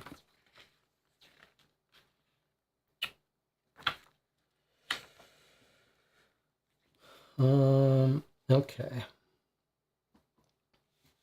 The Great Eclipse, solar system.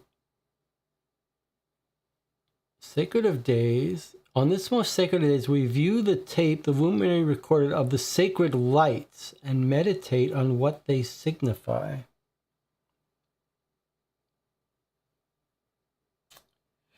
Well, that's first. We think that's one, but I don't know. That doesn't immediately jump out to me as being the first star. These are sacred lights, an eclipse, planets. So yeah, I don't know about this yet. I think the thing to do, though, is attack where we can attack, and I think that's this one. So let's put these aside for now and work on this one. So, without actually folding this, let's see if we can't use a proxy here. Just get a sheet of my code paper. Let's cut ourselves a version of this of the right size.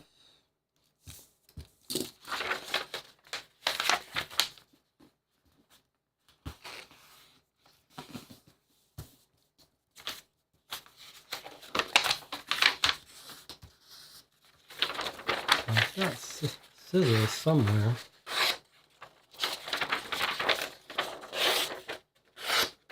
Make life a little easier.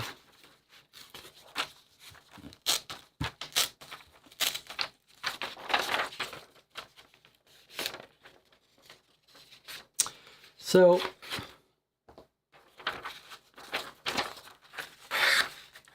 it's a weird thing to be playing these puzzle games on YouTube where it takes so long, and I think the best way for me to rationalize the value of these streams is for those who want to see things happening in real time slowly, and those who want material to help them go to sleep. They need someone talking in the background. All right, so let us look at our temple guidelines. We now have our foil hat square so that we don't have to mess with the actual tin foil. We've got this now. Close enough in size. Okay, it says first you fold it in half. Okay.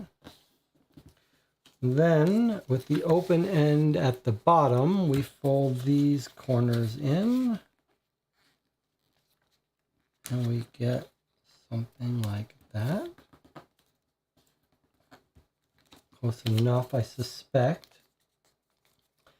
Now it is ready for use as a hat, but we don't use it as a hat. We use it with this. All right, and it says, start at carbon.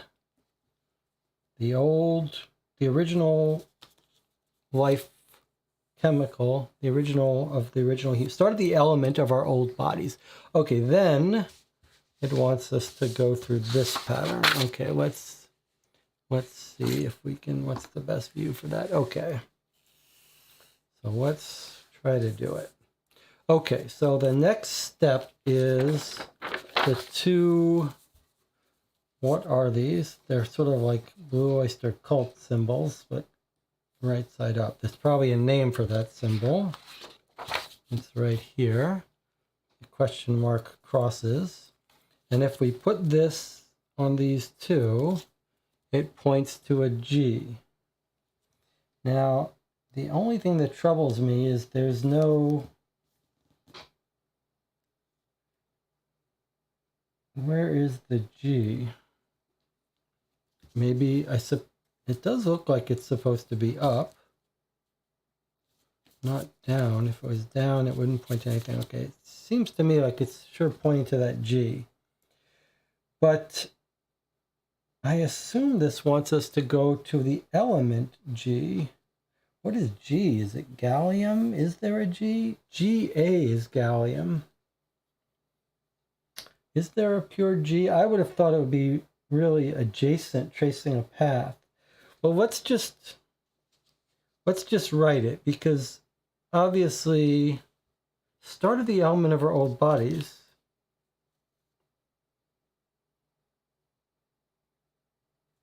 Does that mean it wants us to start at C? Is there an angle to it? All right, let's just try writing this out and seeing if it makes sense. Maybe we just need to read the number of the elements. So start with the number for carbon and then the number for G. I'll tell you what the problem with that theory is, I think. First of all, there's no G. There's just gallium, Ga. Is that right, that there's no standalone G element? I don't know how they came up with that. Why wouldn't they use a single letter for things? Okay, but before I even get into that, let me point out something. The puzzle says the uniform is required to enter. Where do you end? And then this page says start at the element of our old bodies, start at carbon, and then go through this sequence. And the question is, where do you end? Sounds like the puzzle. So it sure sounds like it's a trajectory. So how do you have a trajectory that starts at C and then goes to G? That's what's confusing me. But I think maybe, let's just see on a first guess if we just write out the sequence of this. As if there was no sequence. This actually seems like it might be a word because there's repeats here. Let's just see what happens. Let's see if it starts to spell out a word. Okay, so I'm trying to think if there's some intermediate between these two views. This is my little plugin that's letting me zoom in on this. All right, so let's just try it like that. Okay, so the next thing is the two pitchforks. If we put on those, we get the letter O. So maybe this is going to be instruction. Start at the C, and then this is going to say like go left. Then that would make sense. Okay, next up are these. Go G-O-D. This is going to say go down, right? Pitchfork again. That's an O. Now we've got the keys. W. Yeah, so now we figured out what it's up to. Next is going to be an N, which is the downward, which were the diamonds. That's an N. Go down. Okay, next up is the bracket symbols. So T. Then the keys again, which was our W. So I guess this is going to say go down 2, probably, right? Yeah, there's our pitchfork. Go down 2. Then we've got the umbrella, feminine signal, A. Then we've got the diamonds, which if I had been writing on here, we wouldn't have to keep looking up. A, N. Then we've got,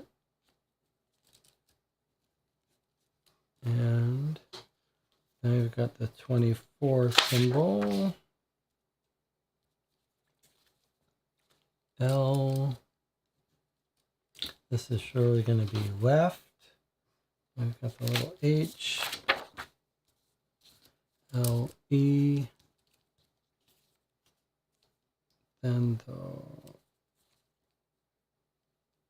thought that was going to be left. L-E-A.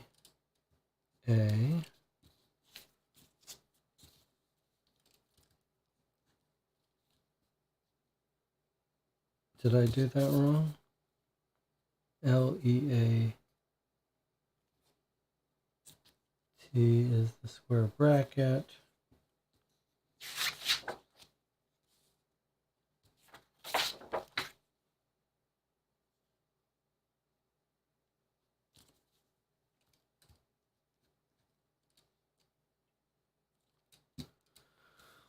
Looks like I have to back up a little bit.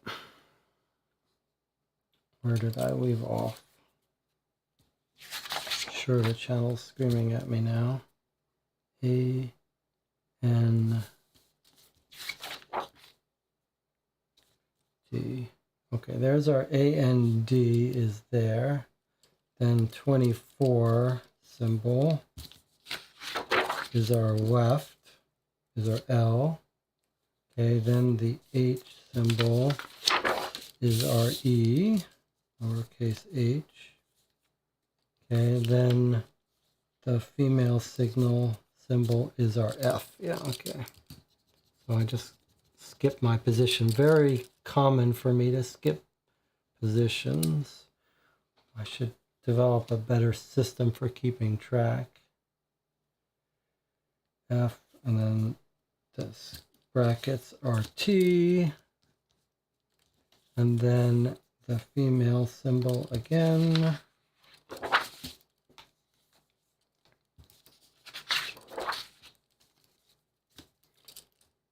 F, then O. This is going to be 4, surely. F-O-U, and then the P is our R. Okay, go down 2 and left 4.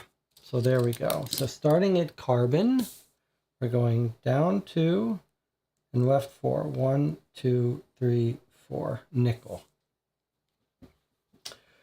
Okay, so I believe that the answer to this puzzle, uniforms required, where do you end, is that we end on nickel. Down 2, left 4, 3, 4. So let's try it. Yeah?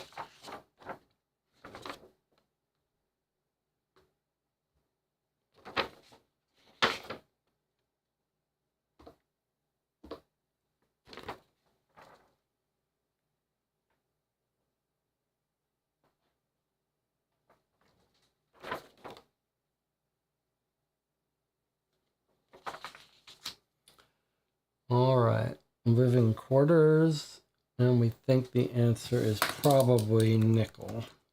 Doesn't want numbers, it wants a word. No caps, no spaces. And that was the right answer. Okay. The living quarters you discover as the lock gives way is a room lined with bunk beds. Each bed is equipped with a thin mattress, and between each bed on the walls is a portrait of the leader.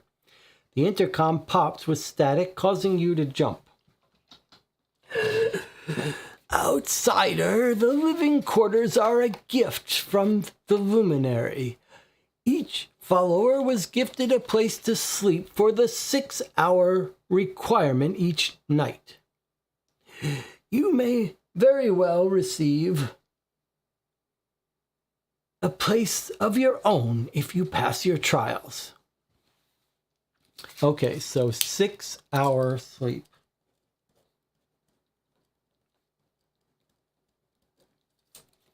Okay.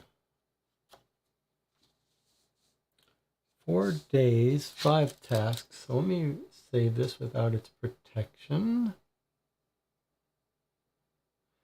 Now, 3 things. I wanted to write down 3 things. 5 tasks and 4 days. Let's make sure we wrote down 6 hours of sleep, 4 days of fighting, 5 tasks, and 3 things. Okay, so we're building up answers to some puzzle, surely. All right, we probably finished with this puzzle. I'll just put these together in our probably finished puzzle pile. And I'll make a little mark on our sheet here that we got this one. This was nickel. 2 more puzzles. The purification room and the visions in the calendar. Well, I don't feel like we've gotten anything about the purification room. But we do have information about the visions telling us to use the first star. That we don't really know what that is. Use the visions and calendar. We used the calendar and the visions. It told us to use the first star. And no one has told us to open this envelope yet.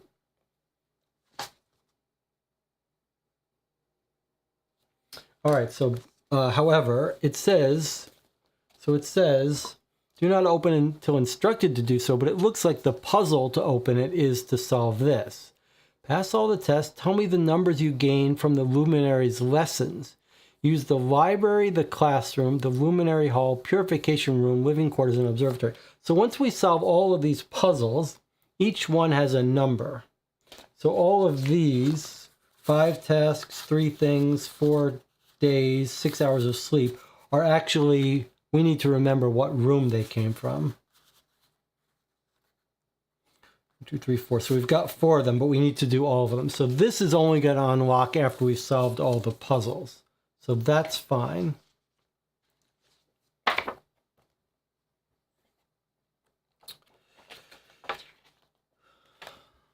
the grots that were drawn.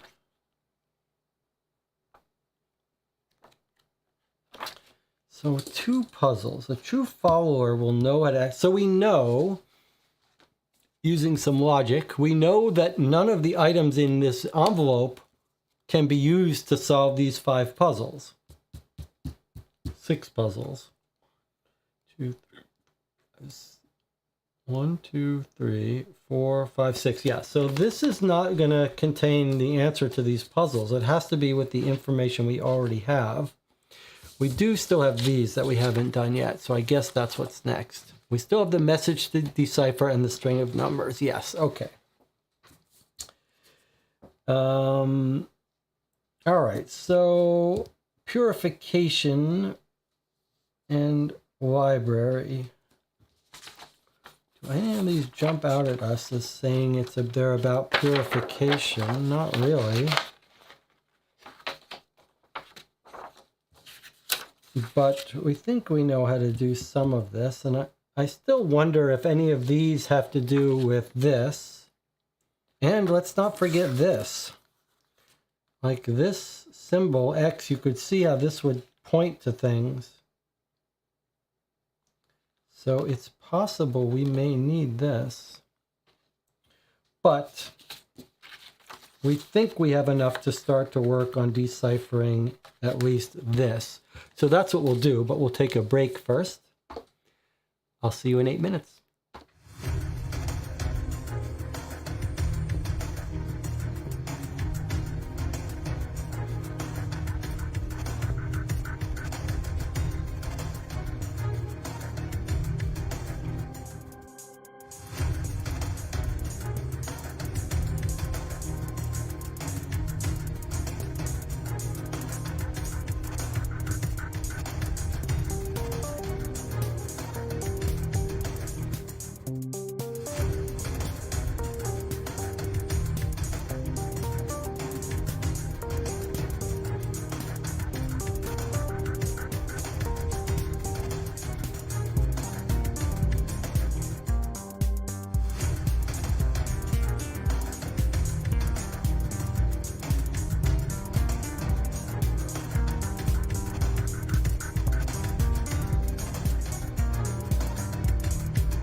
Okay, we're back. You're watching Co-op for 2. We're playing Deadbolt Mystery Society Temple of X.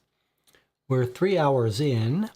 I can see from my little stats here there are 10 concurrent viewers. Several of them could be me based on the chat thing. 2 likes. So even if you're using this to fall asleep, you might give this a like. Now, what does it do when you give it a like? I don't know. I guess YouTube tries to recommend it to more people, but it's fun for me to see the likes. So let's see if we could get more likes while we're sitting here waiting. Okay, we're up to 3 now. 3 likes on the video. Is it possible to get 4 likes before I continue? Someone's watching, has it in the background. They're in the kitchen now making themselves something to eat.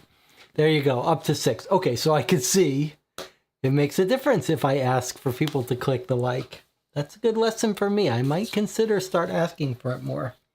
Not that it's really important, but it's kind of fun. All right. So during the break, I made a scan of these 2 documents so we could write on them. And I made a scan of the X and cut it out so we could use this if we think we have to move it around. All right, let's make an attempt at translating. So there's our page that we think is telling us some of the letters. So let's see if we can't write these in here. So this symbol here is an R. So let's try. There's an R, there's an R, there's an R, R,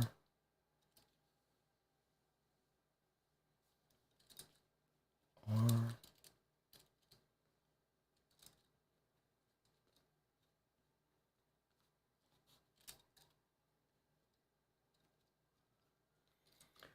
Okay, and then the straight line is our E.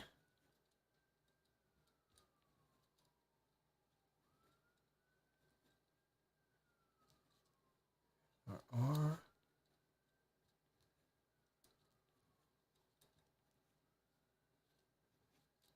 You guys can see this okay, as well as can be expected.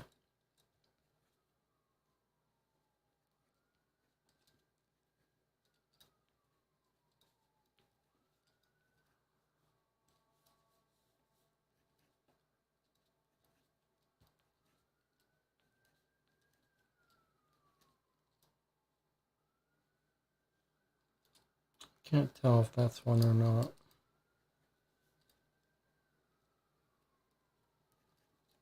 I think that's an upside down T there. All right. The warning sign is a P. That's right there. See if you can guess what the message is as early as possible.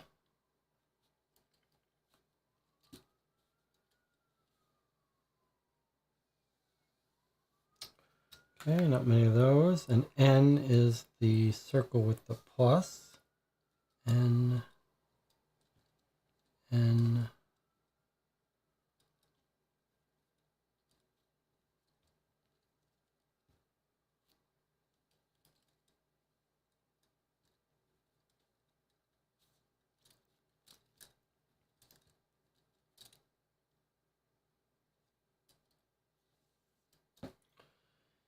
Okay, B, the A becomes a B. See, I know we don't have too many of those, but there's a B.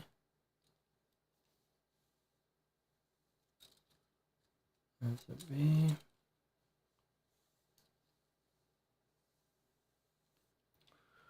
Okay, now the zeros are become L's. Zeros with the slash, L, L, L, L.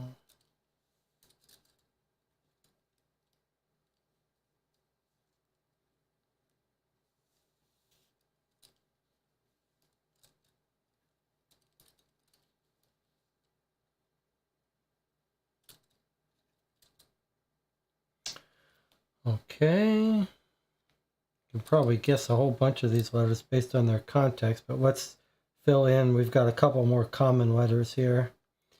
We've got triangles become O's. What was this one again? That's a P. Okay, triangles become O's.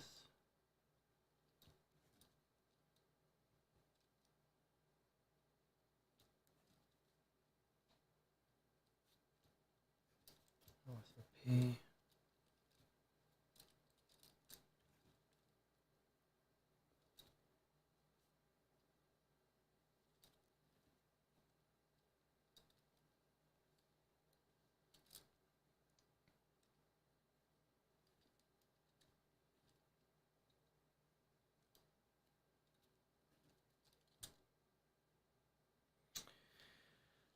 And then the circle with a dash becomes an I.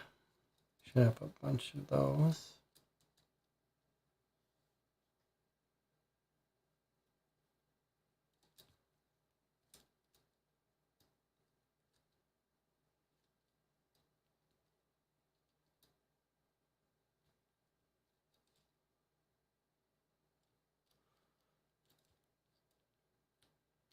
Circle with a plus is an N. An I.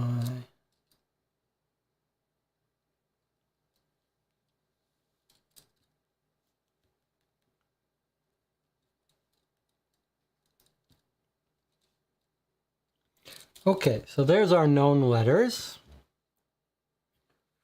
Give or take any errors I've made. Let's see if we can guess the rest. Okay, well, this looks like follower.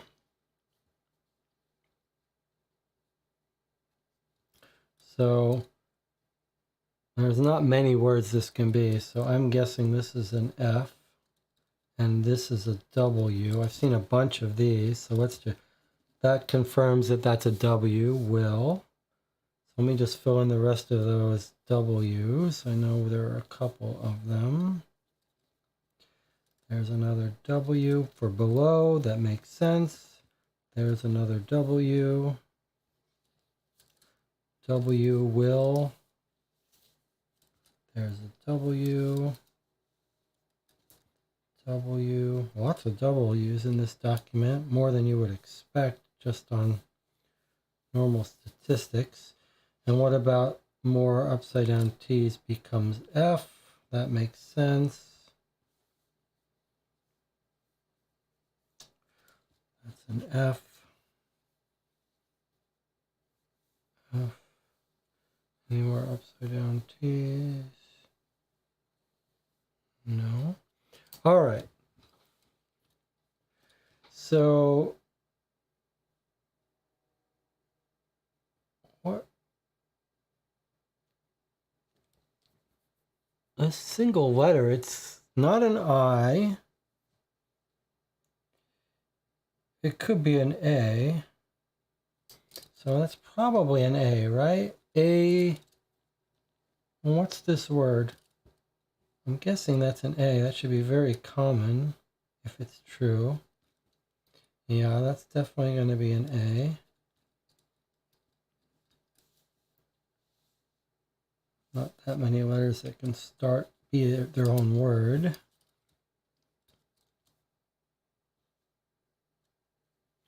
What is this word here, though? A something follower. A B R something E. Sounds like that should jump out at us.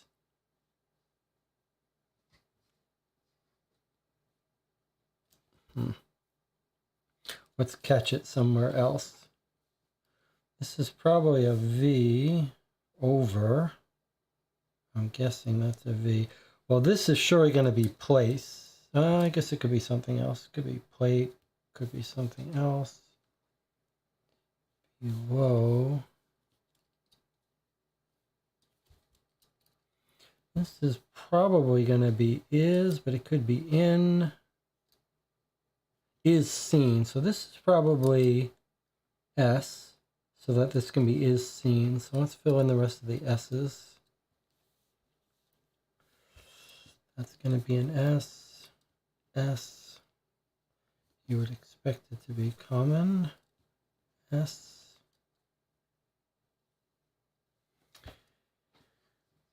Of course, you can always make a mistake here, but if we do, we'll just back it up. Any more S's? Yes. So far, all the S's look consistent with being S's.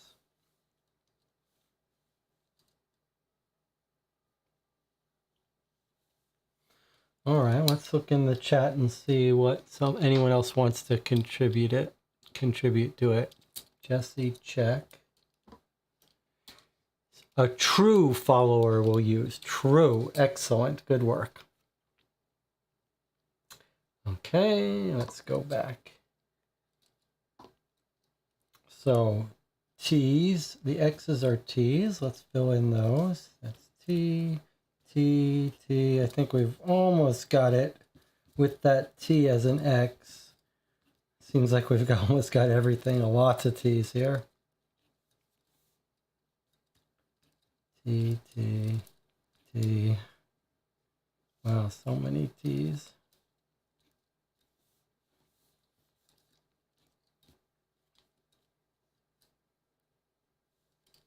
Okay, and then the upside down hat is a U. Any more of those? U.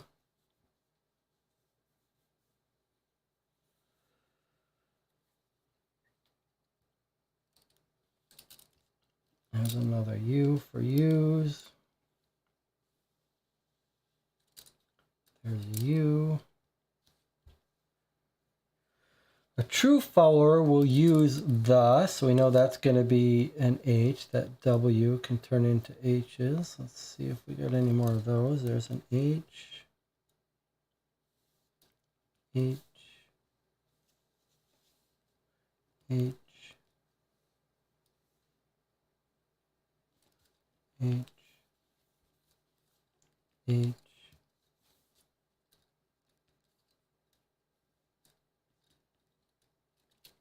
True follower will use the, this is an N. So guess this is pendant, right? There can't be anything else, any other word that works that way. So this is going to be a D. Look and see if there's any more of those D's. There's a D. Again, another use of the word pendant.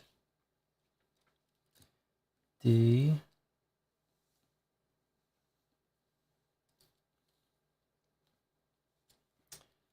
Okay, so that's going to be place. We know this is an H already. Okay, so there's the C, the upside down pitchfork, or whatever you call that letter. Is going to be a C. Any more of those? Yes, C, C.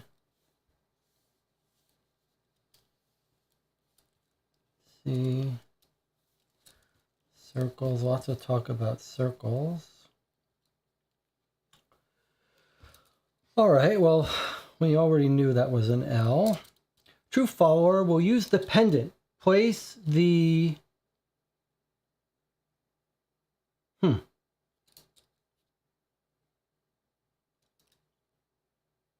That could be a number. Let's keep going here. Place the thing over, so that's going to be a V. Plus minus becomes a V. Let's see if we got any more of those.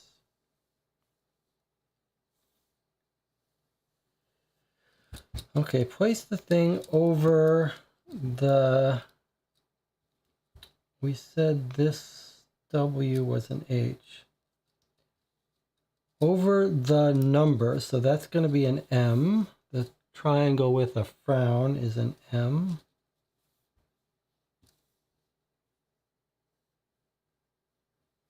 Any more of those?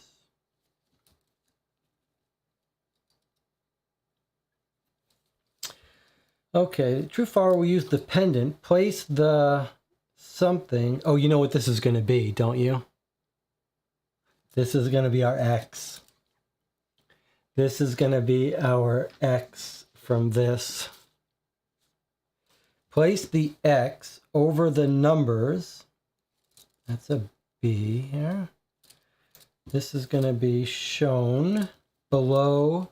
Circle what is seen within the pendant. This is, we know what this is. S. Some will be circled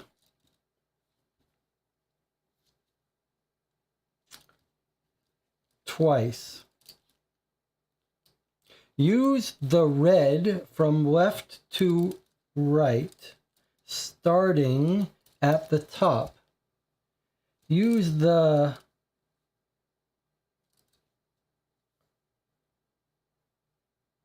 R-E. Use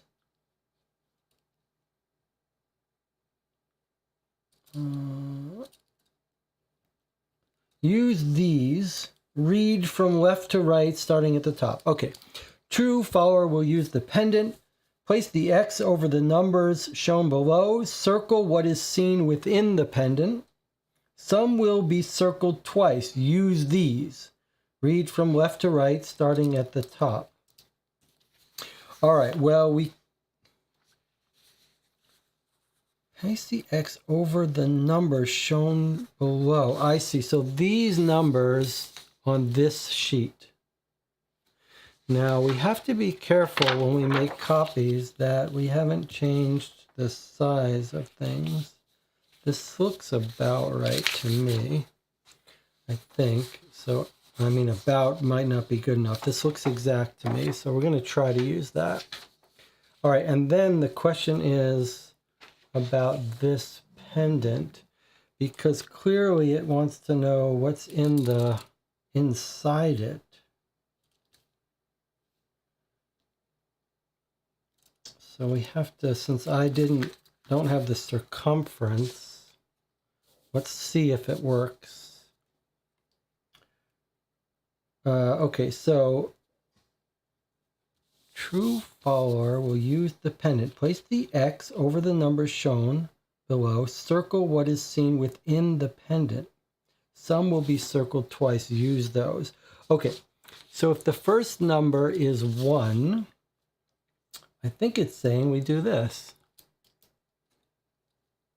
And we circle these. And then when we finish, we're going to get things that are circled more than once. So there's the 2. So that gets circled twice. 4 is there.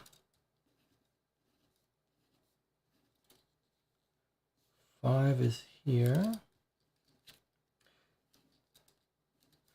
This deadbolt box feels like it's got a little bit more busy work than normal.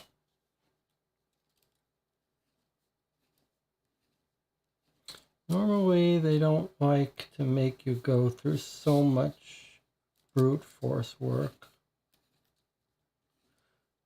And note that this is a new box, not an old box. So, is this a new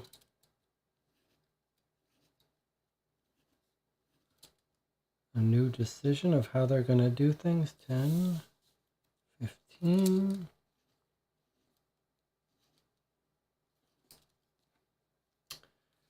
22. That goes twice. That goes twice. 24. Does anyone, if anyone thinks that I'm doing the wrong thing, please tell me before I get too far. Although it sure seems like this is the right thing based on how cleanly the letters are inside the X. Okay, that was 24. No, that was 26. 27 now. So far it seems right. Certain letters are twice. Did they spell out something? E-A-R-T-H, Earth. L-Y-N-A-E.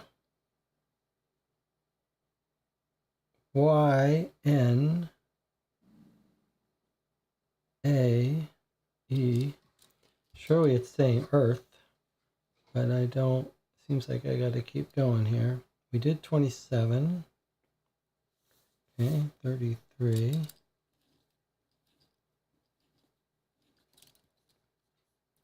36.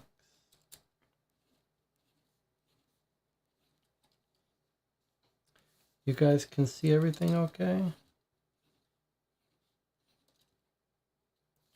38.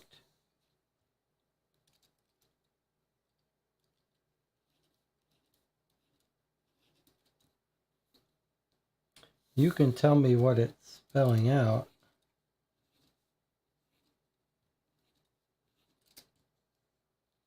43.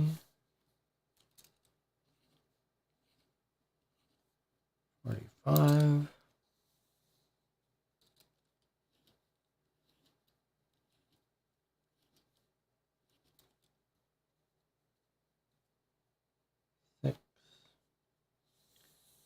56. We're almost done.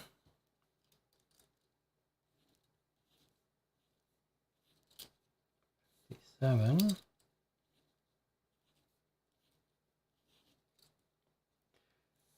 59. And 60.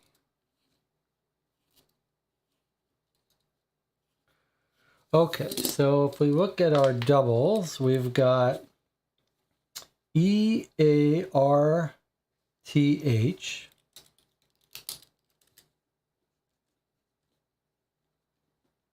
Earth, LY. I wonder if that was a mistake here. I wonder if I did this twice because these are all doubled. All right, let's just spell it out and then we'll get rid of some of these if they're wrong. LYN. I have a feeling that these maybe I did twice incorrectly. I'm not sure. Okay, then we have an A here. We have an ME. OFTH.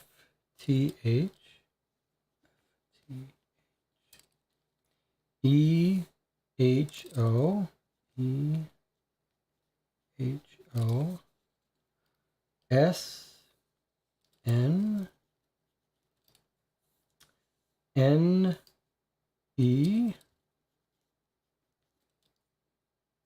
NE. That doesn't seem right, does it? Earth. I see name, NAM, name of the something. So it looks like I must have made a couple mistakes here. Did I skip 48? Let's see if we skip 48. 48 was here. Maybe I did skip it. Let me use a different color pen just in case. All right, so with those things, we add an E, C,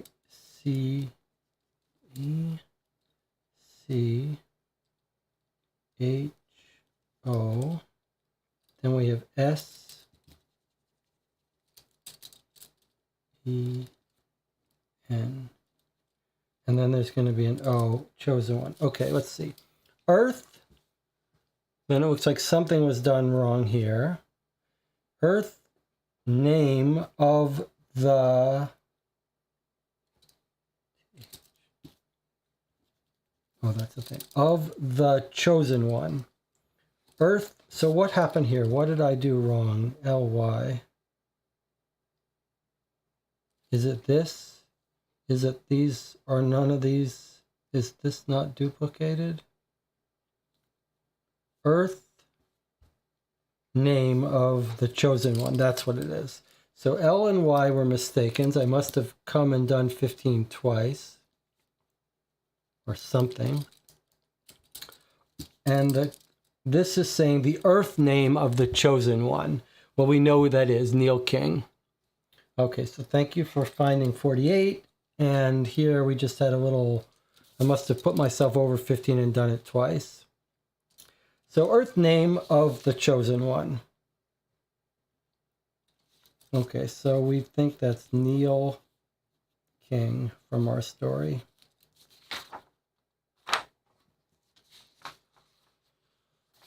All right. And this is what puzzle, though? A true follower will use the pendant. Place the X over the numbers shown below. Circle what is seen within the pendant. Some will be circled twice. Use these. Read from left to right, starting at the top. So, is it... Oh, a true follower. I see. A true follower, a true follower. So that's the answer to this puzzle. All right, let's put these all together. So we've solved this. True follower, so we know it's this puzzle. Neil King. Just to verify, that's the spelling of his name. Where did we find that? Here. Here's Luminary Rugo. But we're told here his real name, Neil King. Okay. All right, so let's answer that puzzle. The purification room.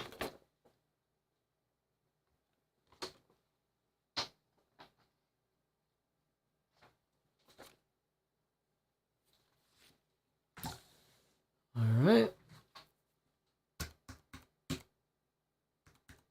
All lowercase, no spaces. Oops, sorry, you needed to see that.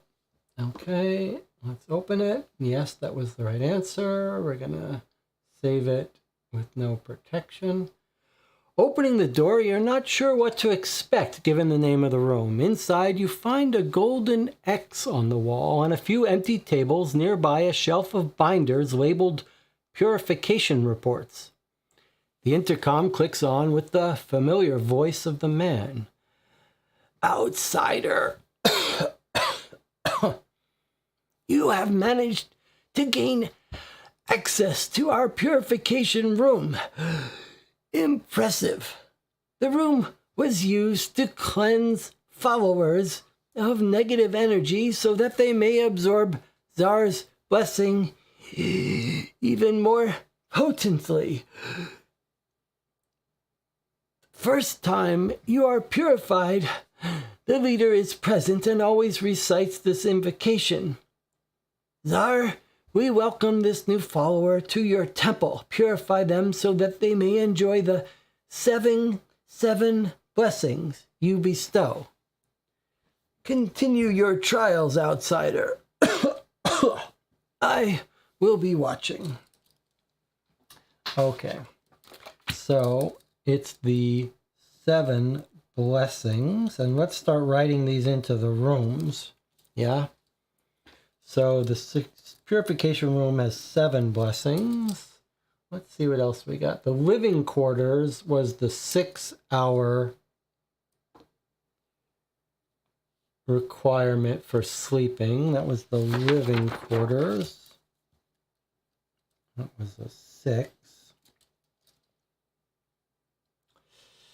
The observation room was the 5 tasks. I'll just circle this 5 here. Oh, you can't see that. There's the 5 tasks in the observation room. In Luminary Hall was the 4 days. That's here. I'm going to circle this 4 here. And then in the classroom here is 3 things. Okay, so we have our 5 numbers for our 5 rooms. We're still missing this one, the library. So let's redouble our thoughts about the library. We've used up almost everything. we've just got this. Use the first star, says the visions. Now, here's the page with the visions. We used this information. We didn't use this, though. Use the first star. We didn't use this. We didn't use this.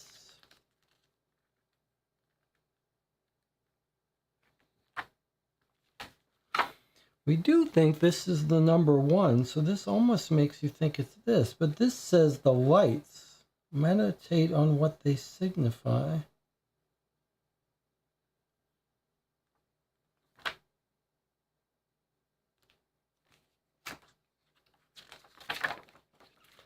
So there's our visions. We've spelled out on this the words, use the first star.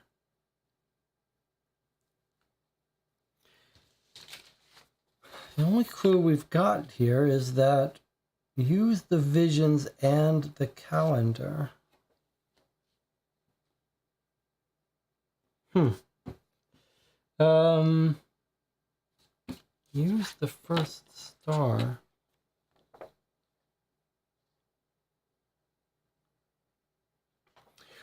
I mean, let's see.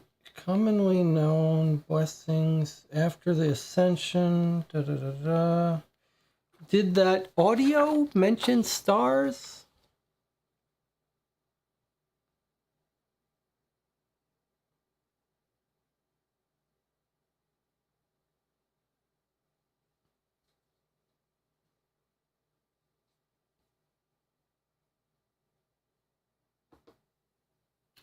Let's see if that.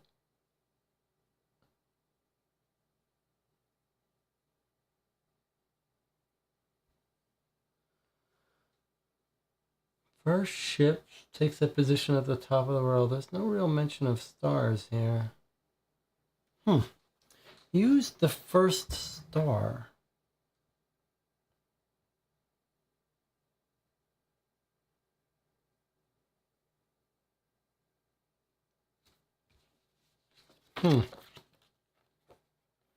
Anyone have any ideas?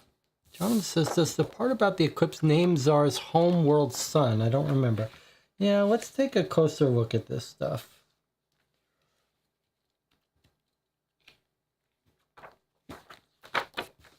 Let's take a closer look here. Start anew. The first star.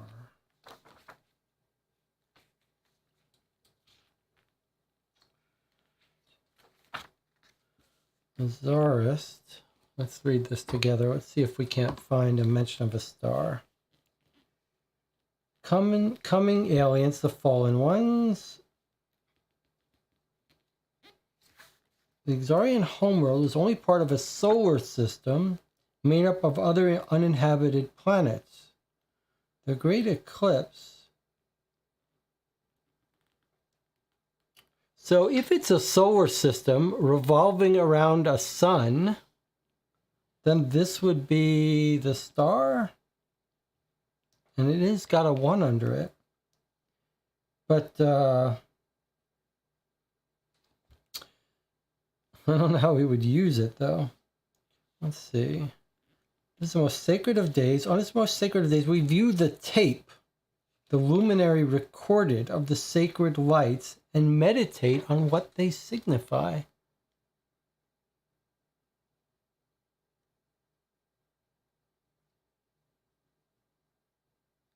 How strange.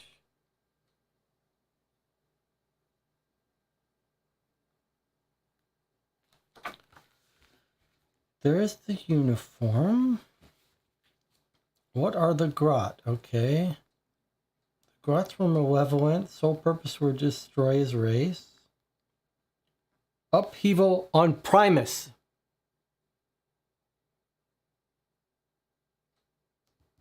I think you got it. Jonathan was right, though, to look in this book.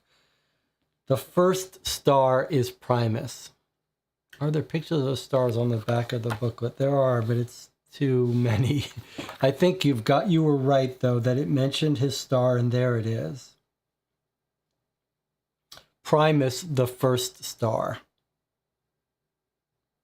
So that's it. It's actually quite straightforward. Jonathan's instinct all along was that somewhere memory, maybe instinct's not the right memory, was that it was mentioned here. And there it is. Primus is the first star.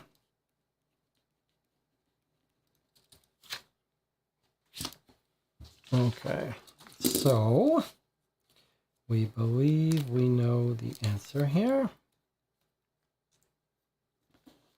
This is Primus. And let's scan it and do it.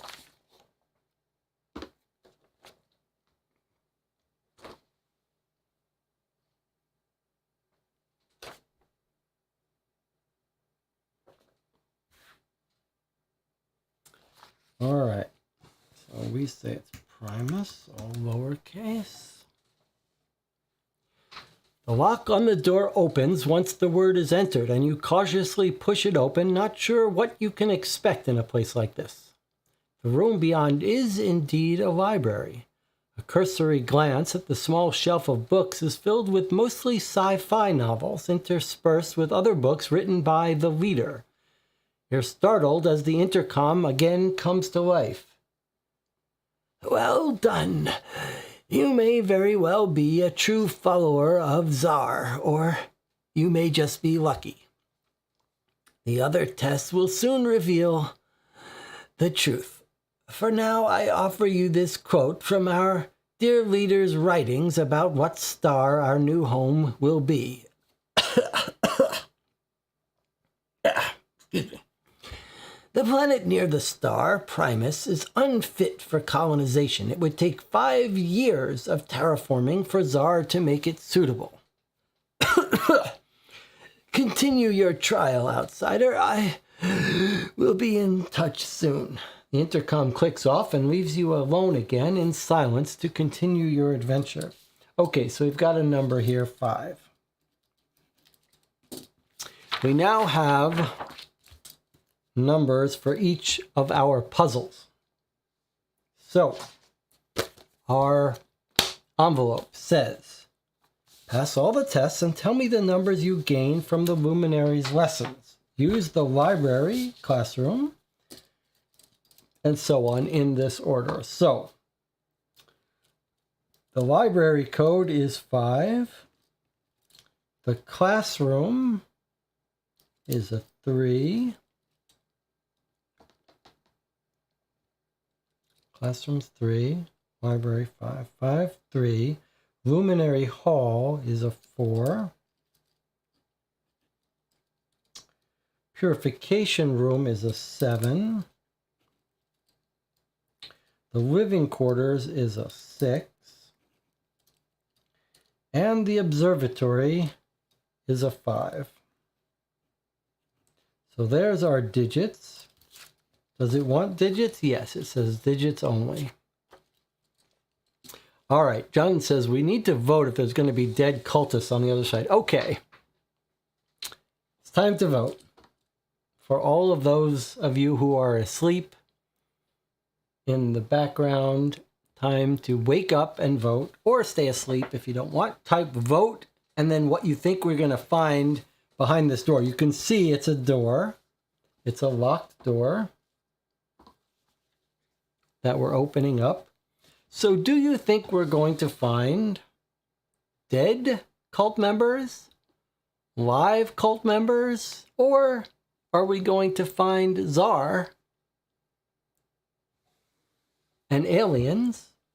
Or do you think we're going to find Neil King, the leader of the cult? Are we going to meet the coughing person? Who is the coughing person? Get your votes in.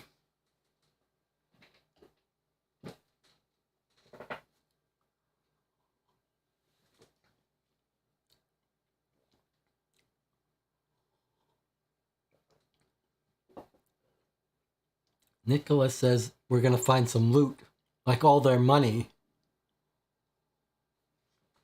But surely the cult leader would have taken their money.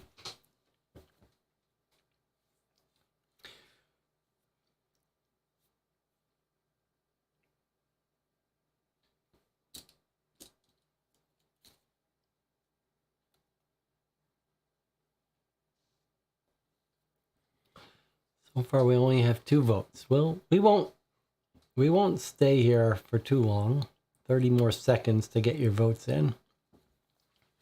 If you're sleeping and listening to this, you can just say it out loud. You'll know if you're right.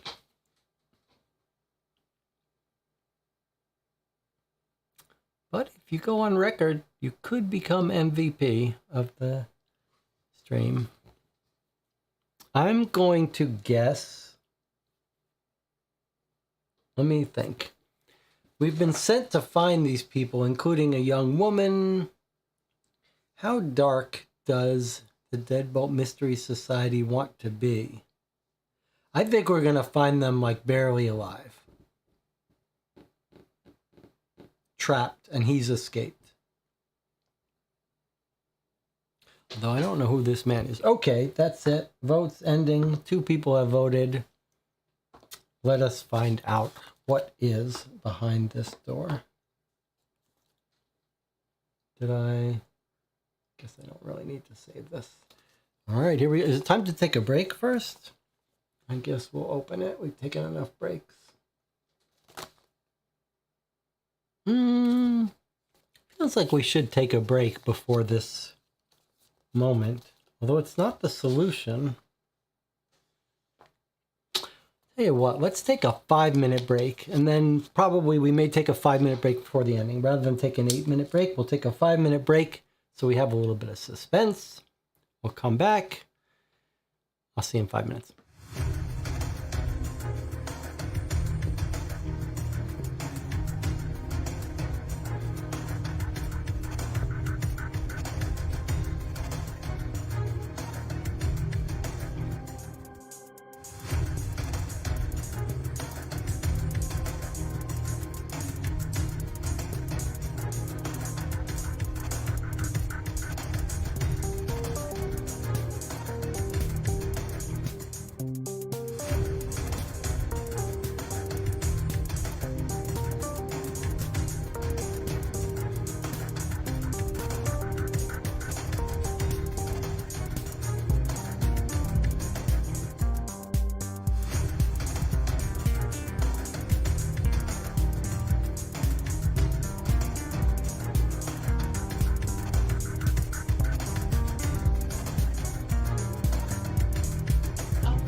Okay, we're back. And we're about ready to solve this, well, open this envelope that we were instructed not to open until we solved all the puzzles. It's fairly thin. We were talking in the channel how dark to expect this story to go. I will just point out it's called Sanctuary. That makes me think it's a little foreboding. All right, we've opened it up. Let's put in our answer. What is our answer? Where did I write it down? Oh, yeah, here. All right. Let's put in these digits. 5, 3, 4, 7, 6, 5. Okay. Well, it worked. Just as with every other door before, the lock clicks and allows you to push the door open. Taking a deep breath, you enter the dimly lit room. As your eyes adjust, you see rows and rows of empty pews. To one side of the room is a door marked Luminary's Room, Access Forbidden. To the other side is a door labeled Exit. Rushing to that door, you pull hard on the hand, but the door won't budge. Notice they're talking about this map. So we've gotten into Sanctuary. We can see on one side is the Luminary's Room, and the other side is the exit, and we went right for the exit. But it's locked. The click of the intercom causes you to jump and spin around. Outsider, you have gained access to the sanctuary. This is the most sacred of places within the temple. I have but one test left. The table before you contains what you need. Use it to enter the Luminary's room and join me. I await your success or failure. The intercom clicks off as abruptly as it turned on. On the table before you is a strange circular grid with odd markings labeled the Great Eclipse. There are also 3 rings you feel could be moved around on the grid and a videotape. A small VCR TV combo sits against a wall. With the exit now in sight, you get to work in the hopes of escaping this nightmare. You may now open the sanctuary envelope.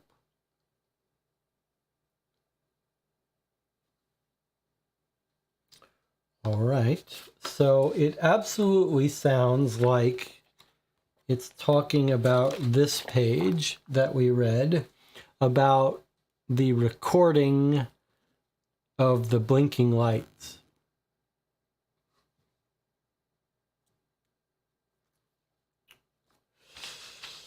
I just want to see something here. Banoji. B-A...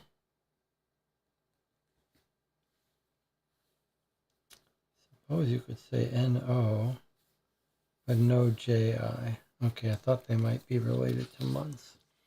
All right, let's open this up. It sounds like we're going to get to watch a movie on the TV to me.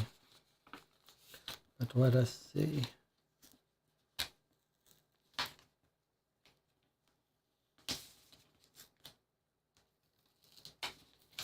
I wonder if it's better to cut these things or try to peel them off. All right. All right, so we've got another little puzzle in front of us. What is it? We're in the Luminary's room. Solve all the puzzles and ready to solve the box. What planets make up the planetary eclipse? Okay, so when it's ready, we solve this. I see. And then there's this. So here's the video we can watch, Temple of X meditation. So we'll do that and we'll get a multimedia. And then here is something we're supposed to manipulate. The Great Eclipse. The rings have a start. Find it before attempting this. The rings have a start. Find it before attempting this. Okay. Well, you can see there's the 1, 2, 3, 4, 5, 6, 7. A truly chosen follower of Zar will be able to replicate this feat here using a model of the Zarian solar system. Follow along with the celestial events listed here and see if you can correctly get the planetary eclipse to occur in line with position 1. In line with position 1. Remember, the rings each behave differently. The first ring closest to the sun moves clockwise. The next ring, called ring 2, moves counterclockwise. And finally, ring 3, the furthest from the sun, moves clockwise. Okay, so we've been trying to avoid breaking out these pieces, but I'm not going to try to reproduce this. I'm just going to break these out. And if I pass along this game, I haven't written on anything. I've just punched it out. There's really nothing spoilery about punching these out. So we're going to be able to do this physically.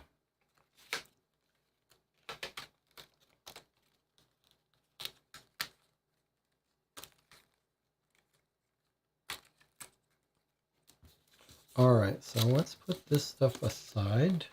Nothing on the front or back of it that we need. Okay, so those are our rings. There's a video for us to watch. And then, of course, there's this, which sure sounds like, to me, looks to me like there's the sun in the center. And then there's JI. And then NO. And BA. So even without listening to any video, I guess, but maybe these are the starting arrangements. The thing says the rings have a start, find it before attempting this. So if I had to guess, I would guess that this, with the sun at the center, BA on the outside, then NO, then JI, is how these work. Does that seem right to everyone? Doesn't that make sense? Okay, and then it says the first ring closest to the sun goes clockwise. The next ring goes counterclockwise. And the third ring farthest goes clockwise. We're trying to get a planetary eclipse to occur in line with position 1. So if you had to guess, the answer is that when we line up these 3 new planets here, that's going to be the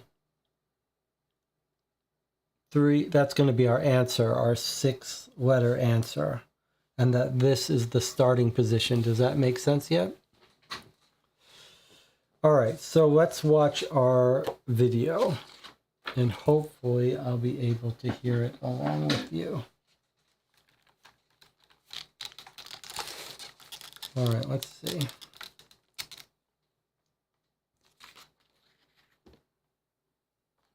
Maybe we'll go full screen here.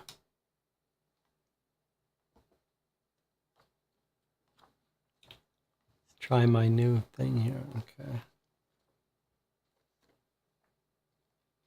Where is the code? All right.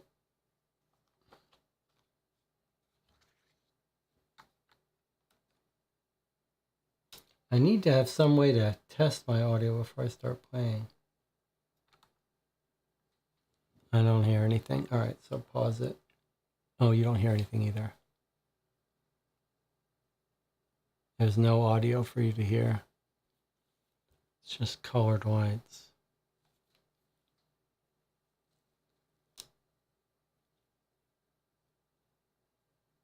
Huh. Okay, well, now that we know there's no audio to hear, I'm right that you didn't hear any audio, right? I can see. All right, so let's see. Follow along with the celestial events listed here and see if you can correctly get the planetary eclipse to occur in line with position 1.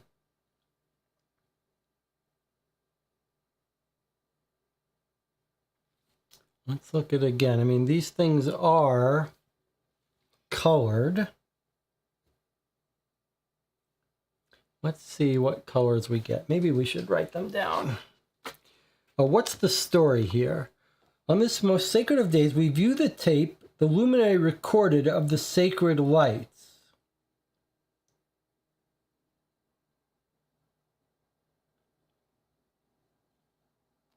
Okay, let's watch it again. I suppose I can turn it right side up. It'll be a little easier side by side. Okay.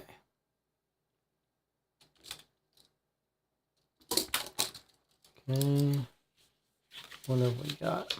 Red, red, red, blue, blue, red, red, red, yellow, yellow, red, red, red, blue, blue, red, red, red, yellow, yellow. That's what I've got here. Let's see.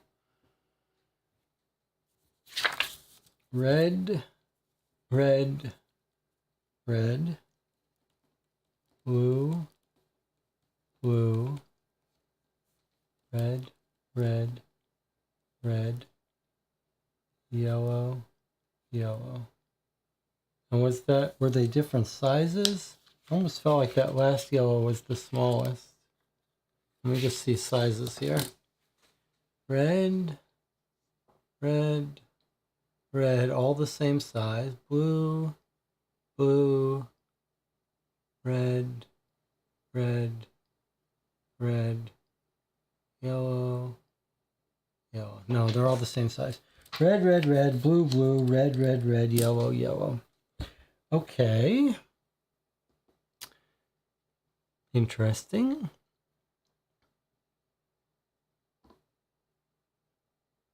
Let's look at this now. Reds, blues. We have 3 reds, 2 blues, 3 reds, 2 yellows. We've got 3 rings and 4 sets of colors. 4 sets of blinking. That's a little weird. It does look like we've got reds, blues, and yellows. So I wonder if it's saying like, we know this moves clockwise, so I wonder if it's saying like move this 3 times. 1, 2, 3. That's our 3 reds. And then 2 blues. So 1, 2. And then I think it's saying 3 more reds. 1, 2, 3. Whoops, I went the wrong way. 2, 3. So clockwise 3. Always red goes clockwise. 1, 2, 3. And then yellow goes clockwise. 2. 1, 2. Did I do that right? If that's right, it's hard to know if that's right, then our answer would be OW, OO, VI. I'm not at all convinced that's right. Let's reset this. JINO,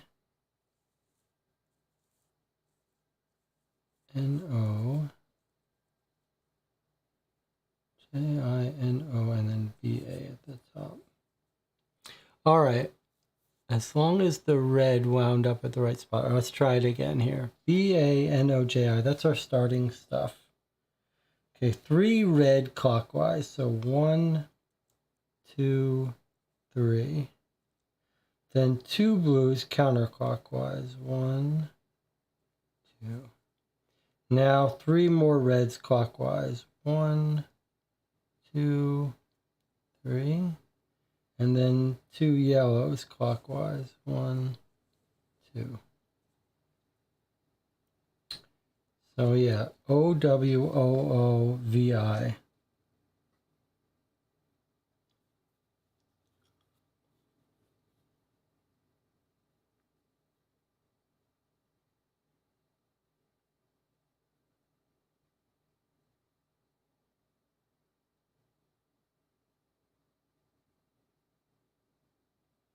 And it says, see if you can correctly get the planetary eclipse to occur.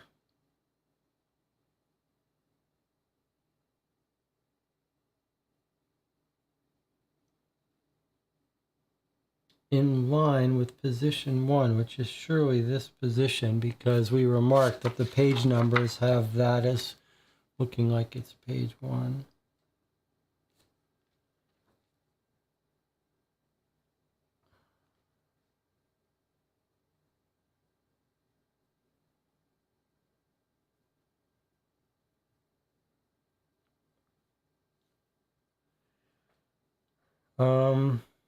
I mean, it's worth a try, probably. I'd be more comfortable if it spelled out something. Let's try it. Let's try it and see. And if we're right, we don't, no point in belaboring it. If we're wrong, we'll have a deeper think about it.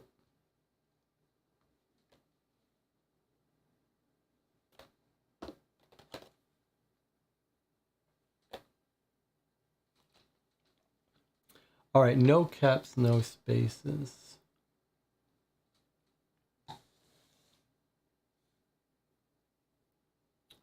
All right, so OWOOVI. What do you think? Is this going to be right or not? Kind of feels like it's not going to be right to me.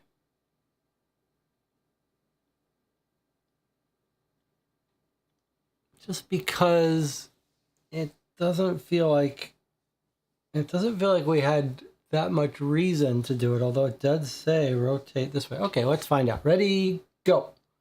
Yep, that was right. As you type in the code, the intercom again clicks into life.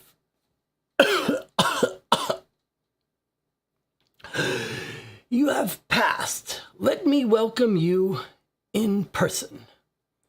As the door opens, you enter what appears to be a large office of sorts.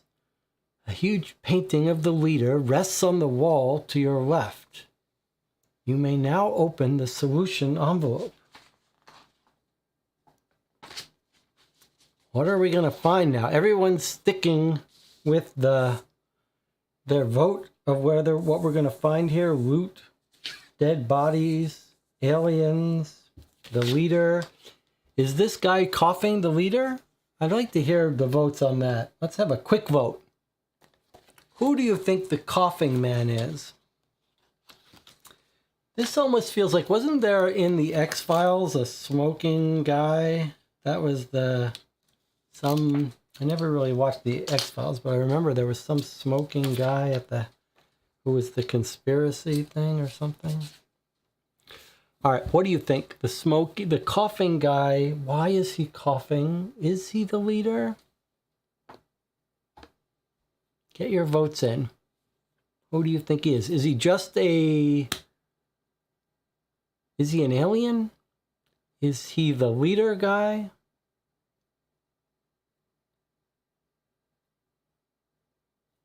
Is he a true believer? Sounds like everyone's scared to vote on this. Let's see, if I had to guess,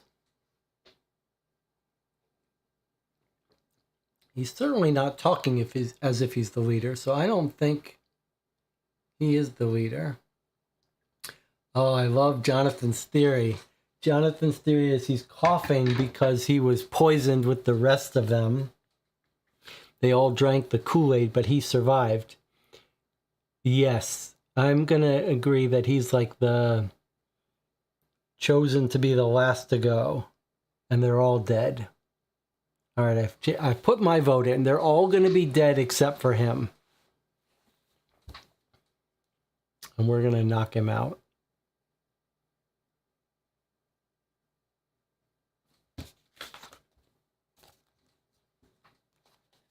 Last survivor. I guess we're all agreeing it's the last survivor. Jonathan, you think they're going to be dead too?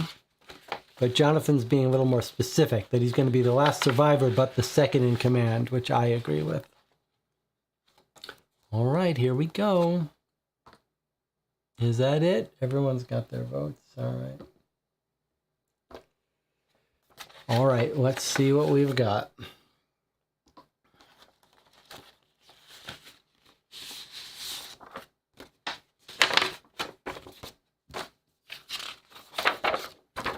Two full 8.5-page solution. Let us read it together. And while we do, let's remember, here's Neil King, the luminary Rigo.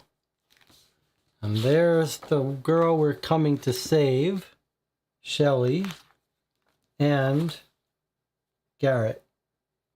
Let's see how they did.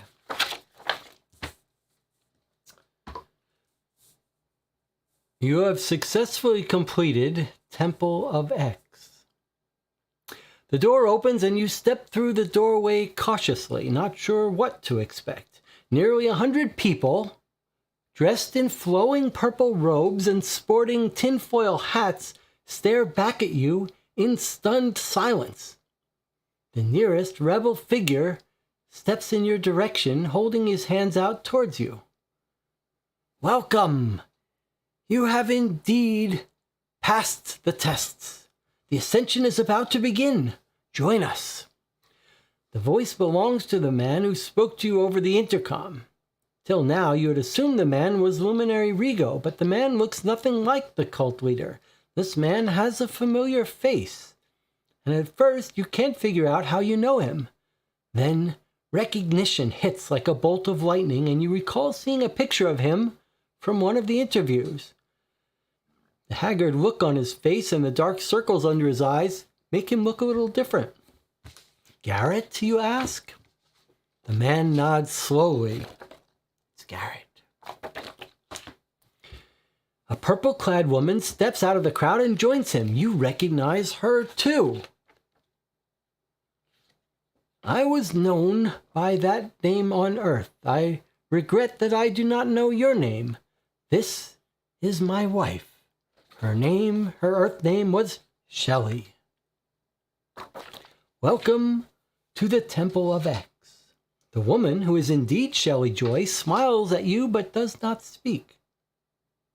We are about to begin the launch sequence, Garrett explains. Launch sequence, you ask? The two words fill you with dread. Although you aren't sure exactly what Garrett means by that, you know it's nothing good. Indeed, the man explains, our time is at hand. The luminary has already gone on ahead. We've been waiting for so long for this moment. Garrett, I don't know what you think is going to happen, but this is crazy. There's no Tsar or spaceship. You're cut off as the big man begins to shout at you. Rage turns his face bright red. However, he begins to cough almost immediately. You don't have to be a doctor to know something is wrong with him. After several seconds, Garrett finally gets control of himself and is able to speak again. Grot, you're a grot. You dare to violate the sanctuary of Tsar. You will not stop us. You don't have to do this, you tell him. I do, Garrett coughs. Joining Tsar is the only thing that will take away the cancer that's eating away at me. None of this is real, you say, trying to get through to him. Only a grot would say that, Garrett says. Without warning, he shoves you out of the room and slams the door, leaving you in the sanctuary. The small, wire-covered window in the door lets you see what Garrett and the others are doing.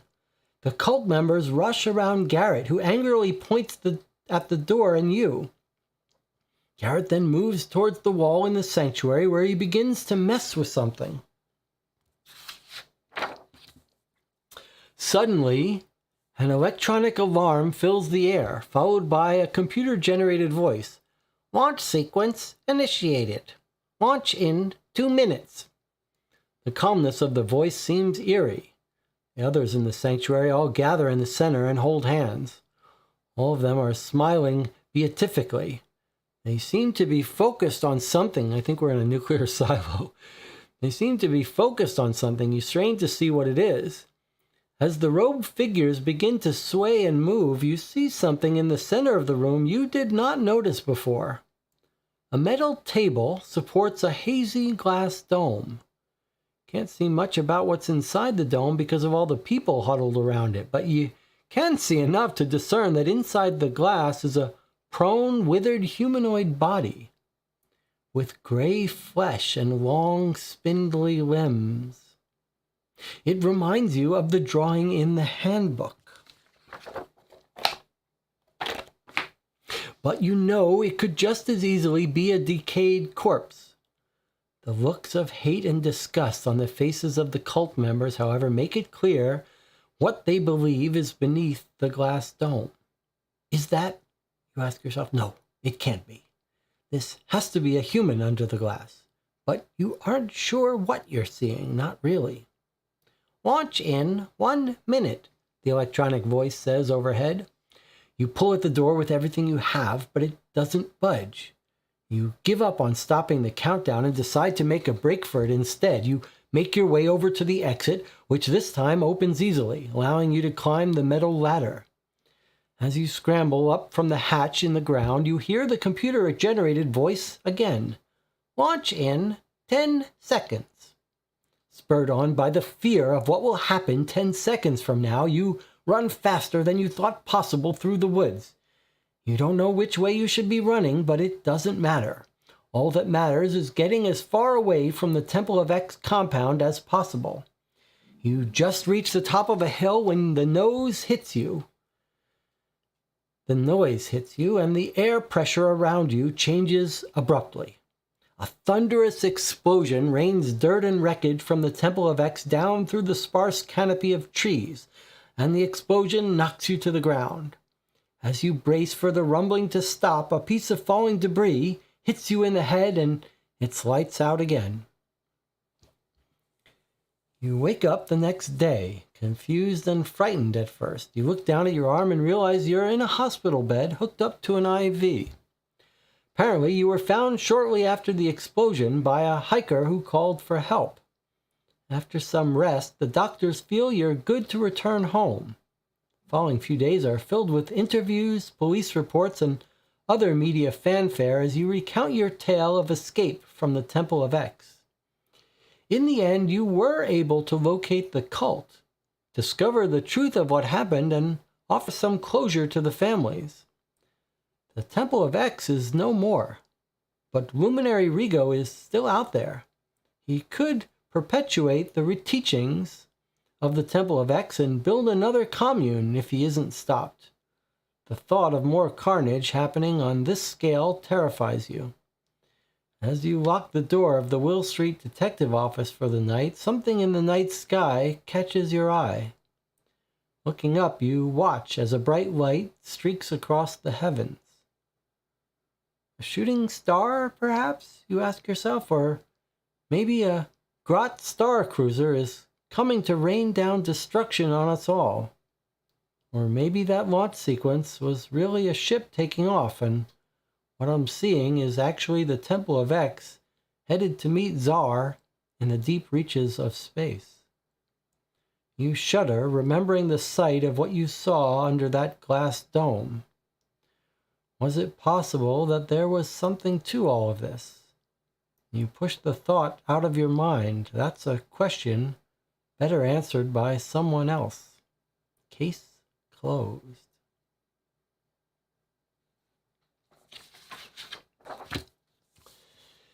Well, we said in the beginning that it's a little hard to tell with Deadbolt Mystery Society when it's going to be completely human activities with no supernatural sci-fi stuff. Most of the time it is. Occasionally there's a little bit of supernatural going on, or maybe science fiction. this ending was a little ambiguous. What we're going to do now is take a 5-minute break, come back, give our thoughts. I'd love to hear your thoughts on the game. I'll see you in 5 minutes.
Okay, we're back. You're watching Co-op for Two. We've just finished playing Deadbolt Mystery Society Temple of X, a box released in February of this year, I believe.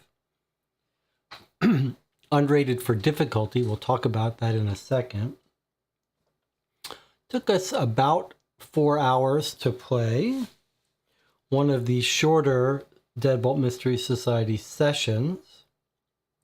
Maybe we'll start there at the end. I think in terms of puzzles, this is probably one of the easier of the Deadbolt games we've played. Part of that is because the more we play of these, the more we sort of know what to look for. But in general, we were rarely stumped. So maybe if we had to rate this for difficulty, would you say maybe the easiest one we've played, do you think? Maybe a rating of 5 then? 5, 5.5. I think that's the easiest of any of the games we've played.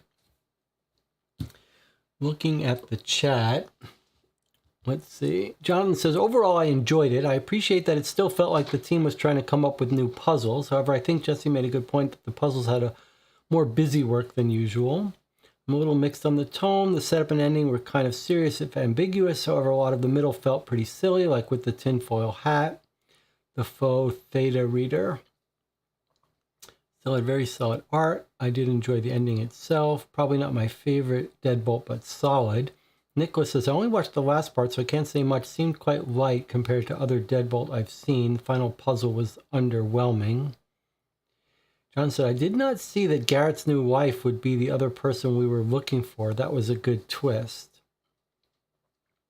Okay, so let me talk a little bit about my feelings about the box. I wonder how easy it is to perceive how much I like these cases when I'm playing them. Certainly some of the games we've played, a couple of the games we've played by other companies that have really frustrated me, it's obvious when I'm really frustrated. But when it's not frustrating and it's on the easier side, I wonder if it's harder or if it's easy or hard to tell when I'm enjoying something. For me, this is maybe the 7th Deadbolt box we've played. And these games by this company, I've said this before, I'm not going to belabor it too much, but these games are almost following a formula that was made for me, in that the narrative just strikes me as satisfying. It's spread out and paced in such a way that it's do a puzzle and get a little bit of narrative. Do a puzzle, get a little bit of narrative, and it builds up. And there's a good chunk of narrative in the beginning, and then every puzzle, you're never working too much on the puzzles before you get this narrative reward advancing the story. And the characters are always interesting, and I'm just in general, I'm very receptive of a story that's ambiguous about the supernatural element.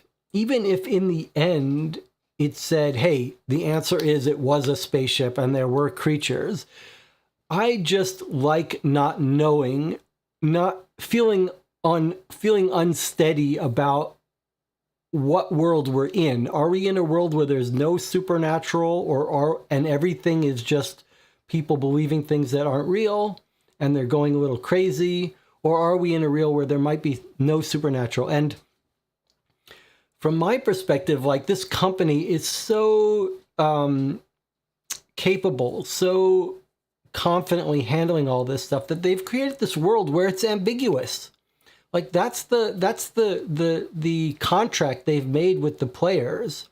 Like, most of the time, if it's a story about a monster, it's a serial killer who thinks he's a monster. Or most of the time when you think it's some supernatural witch, it's a woman who's using that as cover. But then 10% of the time, it really is a monster or a spacecraft or whatever. And so you're never quite sure. And that makes it more enjoyable to play the cases and wonder. And I really liked the setup of this case. I like these cases where we're introduced to someone who wants our help and hires us, so we get their background. And then we're on this scene in this dangerous place. We're in danger. And we're slowly uncovering what's really going on in this place.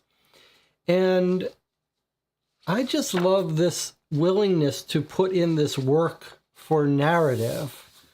2 booklets were given here. The first one is the detective notes and the people that want us to find their loved ones, with a little bit of mechanical clue in here and a story about the cult. And then in general, more story about the cult and their brochure. And I'm intrigued by the cults. I mean, as you may call this cartoonish with this tinfoil hat and the reader, but you go look up the story of Dianetics, which is, this is clearly a sort of playing off of, and L. Ron Hubbard and his theories of science fiction and his little readings. I mean, they're not that different. They're not that more believable than this world. So I had no problem with that. A little bit of cartoonishness one expects. But then I love the little twist. We were all talking about, who are we going to find behind the door? Are they all going to be dead? Is it going to be a real alien? Who are we talking to? Those are very nice little mystery twists that kept us guessing. We were guessing whether we were fairly certain the cult was a scam. They were giving away their money, but then at the end, it's like, oh, maybe it was real, or maybe they just blew up in this bunker. It was creepy. It was also a different little twist about what was motivating the puzzles. Most of these games were like, oh, we're getting messages from the killer and we have to figure out who the killer is and eliminate suspects, right? Completely different here. Here is, we're chasing down trying to find people. We get hit on the head and tested because they're not sure whether we're true believer or not. That was a fun switch up of what worked. And then talking to this creepy guy who we weren't sure who we were talking to. He didn't mention it. And then we thought they were all going to be dead and it was going to be a scam. But in fact, they were all alive in this room with their robes and the cult. And they try to chase us out. I mean, and then we saw the body in there. Very creepy. And then a very deft little ending where it's a little bit ambiguous. The guy wakes up in the hospital. He sees this thing, and the end of the story is, is Earth about to be destroyed by the monsters? Or are we just seeing a little shooting star and they blew themselves up? Maybe if you traced it down, there'd be an answer to those, but you don't need to know the answer in this story. It's like a Twilight Zone. It's very fun to be left with that ambiguity. So for me, I love it. And the fact that it's not difficult, that's fine with me because I'm here mostly for the narrative and the activity and the fun of sort of being challenged, kept on your toes. If it's not super difficult, when it don't get stuck here for an hour, that's okay. Jonathan says, I might give it a 6 for difficulty. I feel like there was some other cases we might have gotten through even faster. Maybe you're right. Maybe you're right. Maybe this wasn't the easiest case we played. I did like how much was changed in this case. Like, this was different. We're not used to this. We're used to puzzle QR codes being on the back of puzzles. This was fun because this one you're like, which puzzle is this? And there are little clues here and clues here that you connect to a puzzle. This was a fun idea and a map of the world we were when we finally broke through. I really like this idea of using a map to spatially place you in this world and have the puzzles be related, be on the map, and you have to figure out which puzzle goes with which thing. A little more here. The puzzles were a little bit more busy work with some of them, and a little more, it looks like, I don't know if this is a trend of Deadbolt Mystery Society that we didn't see in early boxes, but we're seeing now, is more physical manipulation of things. I feel like a lot of puzzle companies do that, and people must get a kick out of that when you get to manipulate some piece of paper or something. For me, I'm not really a spatial manipulation person, and so I don't love that. I prefer the logic puzzles. like the fuses than having to move around pieces of paper. But still good, interesting, different. And I'm always a sucker for these encoded messages that you're basically using your knowledge of English to do constraint satisfaction on. You could put those in every game. I still enjoy doing it. It takes some time. It's like a bit of brute force work, but it's also fun to just slowly fill out the message. Jonathan says, it's hard to think about difficulty just because sometimes we have many more people in the chat, so you might be right that with just a couple of us, we did beat it. Yes, if we had more people, it might have gone even faster. And there was that one spatial puzzle with moving the ships around that I took much longer to do than I should have. It's interesting that you could have used this to give you the things that you could have used to solve that more easily. It's always fun, though, to do this thing where puzzles are solved by 3 different pieces of paper, and you have that fun moment where you're like, wait a second, this goes with this, and then it makes sense. And that's a fun experience, especially you read a puzzle, you're like, first star, what does that mean? And it's only when you put multiple pieces together that things start to click. So anyway, I loved it, but mostly for the narration. If you strip the narration out of this, it would not be an enjoyable process for me. It really is about the narration and the balance between the two. All right, let's end it there. A pleasure to play with Jonathan as always, and Nicola as well, and the other people who came by in the beginning who helped out. Jonathan gets MVP for this one. All right, so I'll see you later this week. I'm not sure. I may play another game before the weekend, possibly. And then we'll talk on the Board Game Geek Guild for this channel about what we want to do on this weekend, whether it's time to tackle that Be the Detective box. I'll see you on YouTube later. Thank you for the likes. I do appreciate that. I see I'm going to have to start asking for that explicitly. It does make a difference. Well, it makes a difference for me at least. All right, I'll see you guys on the next one.